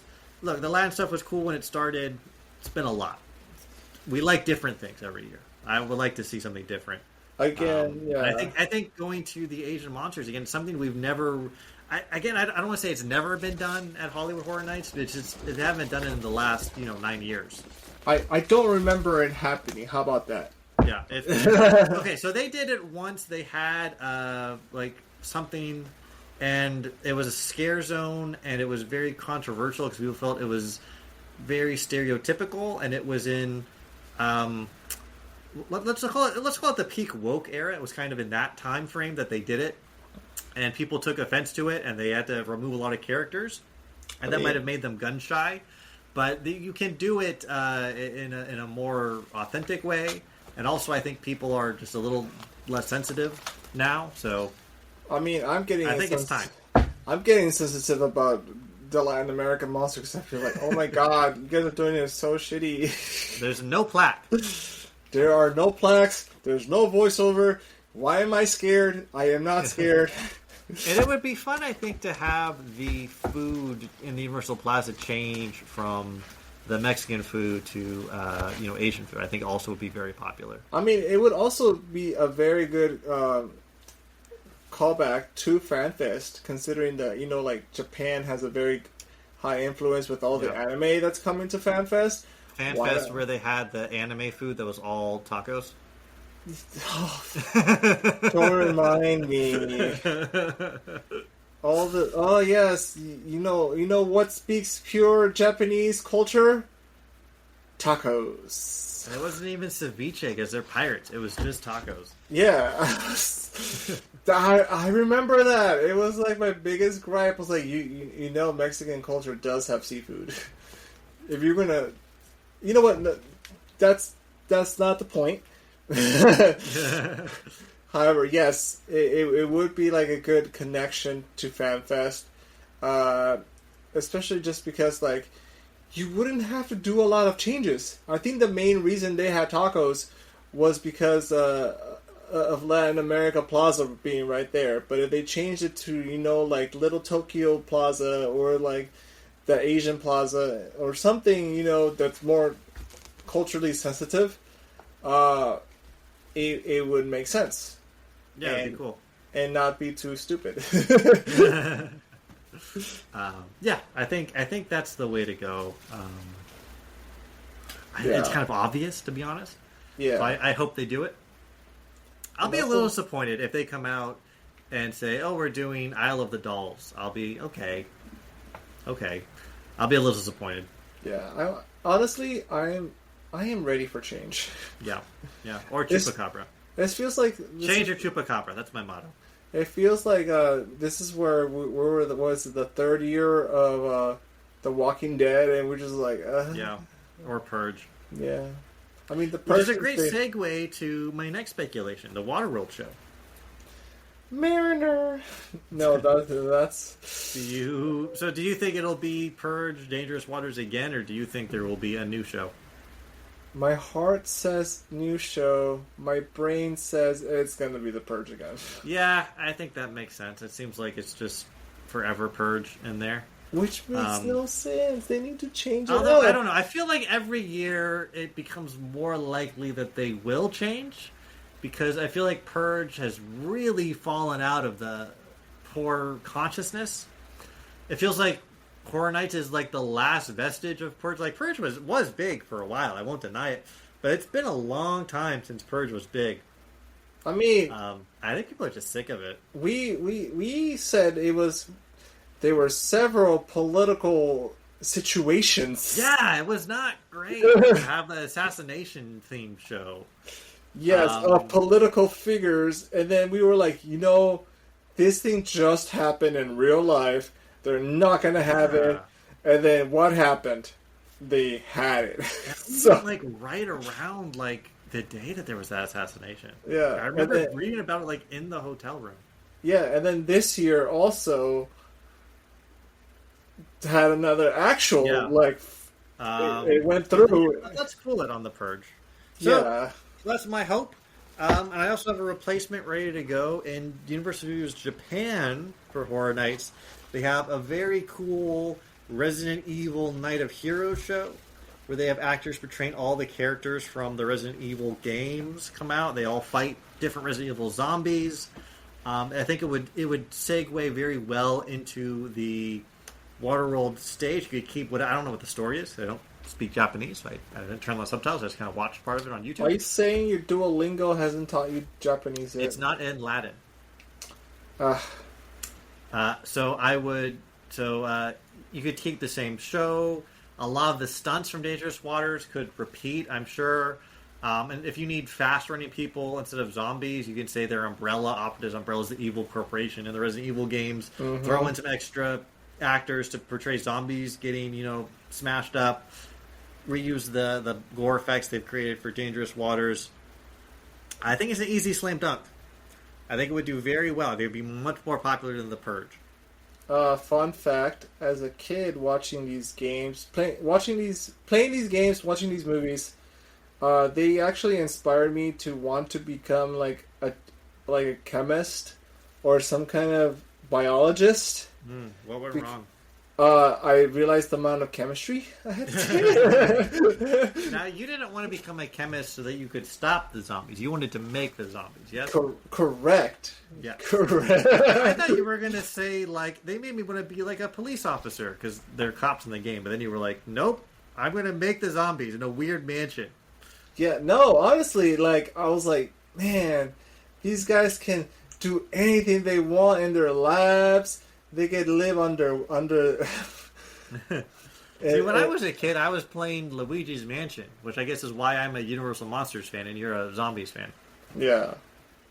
I was gonna make the zombies. I was like full-fledged, like ready, like let's go. Let's make the new world order of zombies. And then I took my first chem class, and then I was like, you know what? We don't have to do this.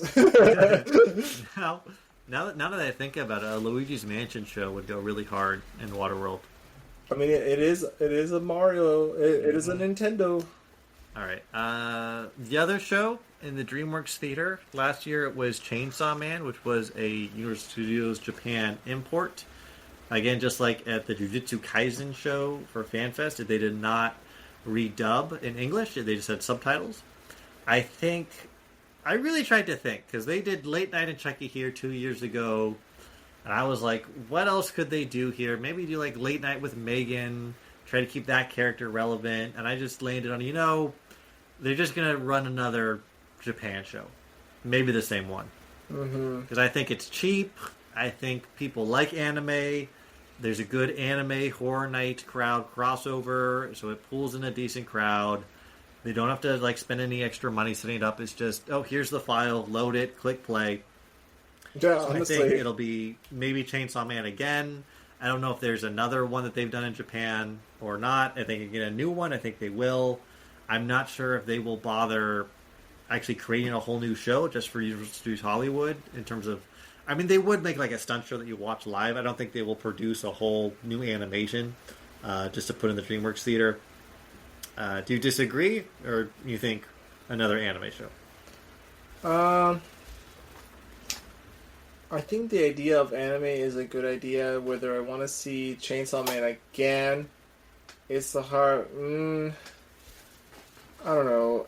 If it does come back, how about this? If it does come back, I won't be disappointed, but my heart wouldn't be there 100%. I mean, I'll just skip it again. It's not my bag. You didn't watch it? I did not. I watched it. It wasn't a good show. It was a good show. I want to touch. That's all for shows. I want to touch on the scare zones real quick. I didn't include the Hillbilly Horror scare zone because it was so small. But I want to talk about the big three that were there last year. We already talked about roaming scare actors. Do you think roaming scare actors again this year? Yes or no? Yes. Which character from your list? I want the Hillbillies to be Sabrina Carpenter. What? From the Celebrity House? Yes. No. I don't want Sabrina Carpenter to be a scare actor roaming around the world. No. I would want the Hillbilly, like, small maze to be more in the main areas as opposed to, like, being so small. I want it to be bigger. I really liked it. It was just so kooky. So you want to, like, promote that to be the Hillbillies with a Z, the chainsaws at the start, and then, like, a Hillbilly hideaway as the main... Yeah, because I feel like... Scare zone. That'd be cool, actually. I like that. It's a cool idea.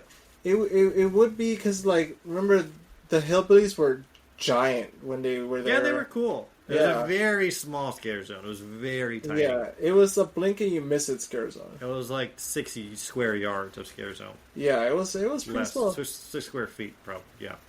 It was less than the football fields. I think the whole park is less than a football field. It's tight. All right. No. I went back and I was looking at what have been the main kind of you walk in.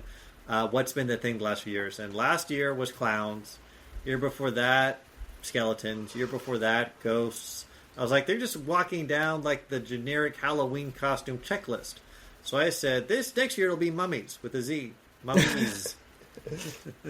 And then have a cool kind of mummy Pharaoh's curse zone would be... I don't know. I think it would be cool. I don't know. I don't think it's going to happen, but I think it would be cool, so I threw it on there. No, mummies with a Z... I don't know. Historically, culturally speaking, mummies are not the fastest creatures. So... Yeah, that's the twist. That's why they have a Z, because they're extreme now. Oh my god, because they're extreme. It should be Mummy's they're X. extreme mummies. Mummy's X. This isn't your mummies. Oh Lord. Next up, the Noche de Brujas zone. This is always adjacent to the Universal Plaza maze. Yes. So if it's Asian inspired, it'll be Asian inspired here as well. I put Night of the Oni. I thought the main house would be themed around more ghosts, kind of the Grudge style, and then you would walk outside, and now you're in the Night of the Oni, so you would see Onis. That would be cool. But I mean, it's other than predicting it's going to be tied to whatever the theme is, a Universal Plaza house. Just shooting in the dark what the exact things are going to be. Oh yeah, no. Night of the Oni, Night of the Living Oni. I don't think Onis can die. They're demons. They are demons. They can be captured or something. They can be. They have a third eye. That's their thing. I think they can be exorcised. That's good. Yeah. So you have to take your Oni out to the gym and really exercise him hard to get rid of him. No, that's exercise. I can't wait for the food of getting like taco de Oni. Taco of the Oni. Burrito of the yokai. Get your yokai burritos. The last scare zone has been the murder of crows for 2 years running. I just predicted, I think 2 years was it. I think it'll take a break. Yes. It might come back one day. Might but never I don't know. come back. It's really just, do you think it's going to come back or not? They put a lot of money into Baby Crow, but it felt like Baby Crow just didn't hit the same on year 2. No, he was just there. There's nothing that he does. I think the first year is when you get that. It was exciting. It was very different and new. And then it was like, new. oh, look, there's Baby Crow again. I think also because the event around Baby Crow was weaker in 2024. So having a cool scare zone thing was actually cool. Made it pop. Yeah. This time you're just like, I am on my way to Jason or Terrifier or Five Nights at Freddy's. Like something I really am excited to get to, and I'm not going to stop for the scare zone Baby Crow. Yeah. It was like the Diamond in the Rut situation where everything else was rut. Yeah. Yeah, but again, this goes back to my thing. You need to have a shitty year to make things more popular than the following year. But I don't know. Baby Crow again as a third year in a row would be too much. They would. You know what they should do? Sharks with a have Z. Baby Shark. Baby shark, shark. Baby shark. No, you're gonna get us hit by a copyright. Oh dang! Your singing's too good. I know. No, well, that's it. That's all I have. That's my full Horror Nights speculation. My goodness, we've come a long way. Whoever has more accuracy has to buy the first round at Margaritaville before Horror Nights. Well, you didn't realize there was skin in the game. I didn't know until the end. Yeah, that's the surprise. That's the real horror. That's the twist. That's the twist you didn't see coming. Now we're going to talk for another hour about our food speculation. How excited are you? No, we will not. And then we have one more hour for merch. Oh my goodness! No, I can already tell you my food speculation. Tacos. We don't have a counter on Riverside. This. Oh, we do. It's up here. We're at 2 hours and 18 minutes. Is 2 that hours our longest and 18 episode? minutes? It's up there. Actually, I don't know if that is our longest. I think we might have. Yeah. It's actually not that.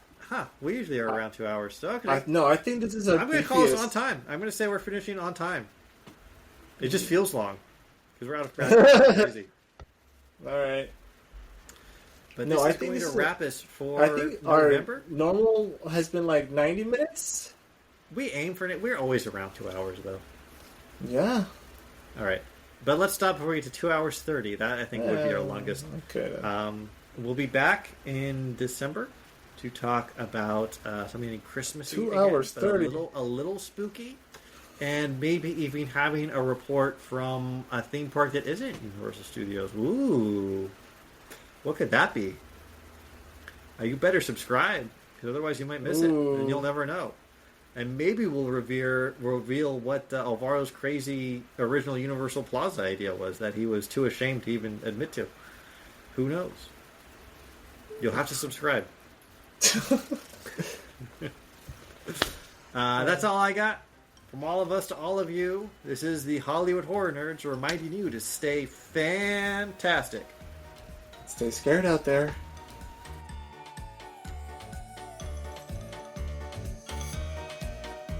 Thank you for listening to this production of the Hollywood Horror Nerds. We know you have many options for your listening entertainment, and we're glad you chose us. Find us on Instagram at Hollywood Horror Nerds, on X at HW Horror Nerds, and on YouTube at Hollywood Horror Nerds. Be sure to subscribe to this podcast on Spotify, Apple Podcasts, or your favorite alternative podcast site to ensure you don't miss next month's episode. And until then, stay scared out there.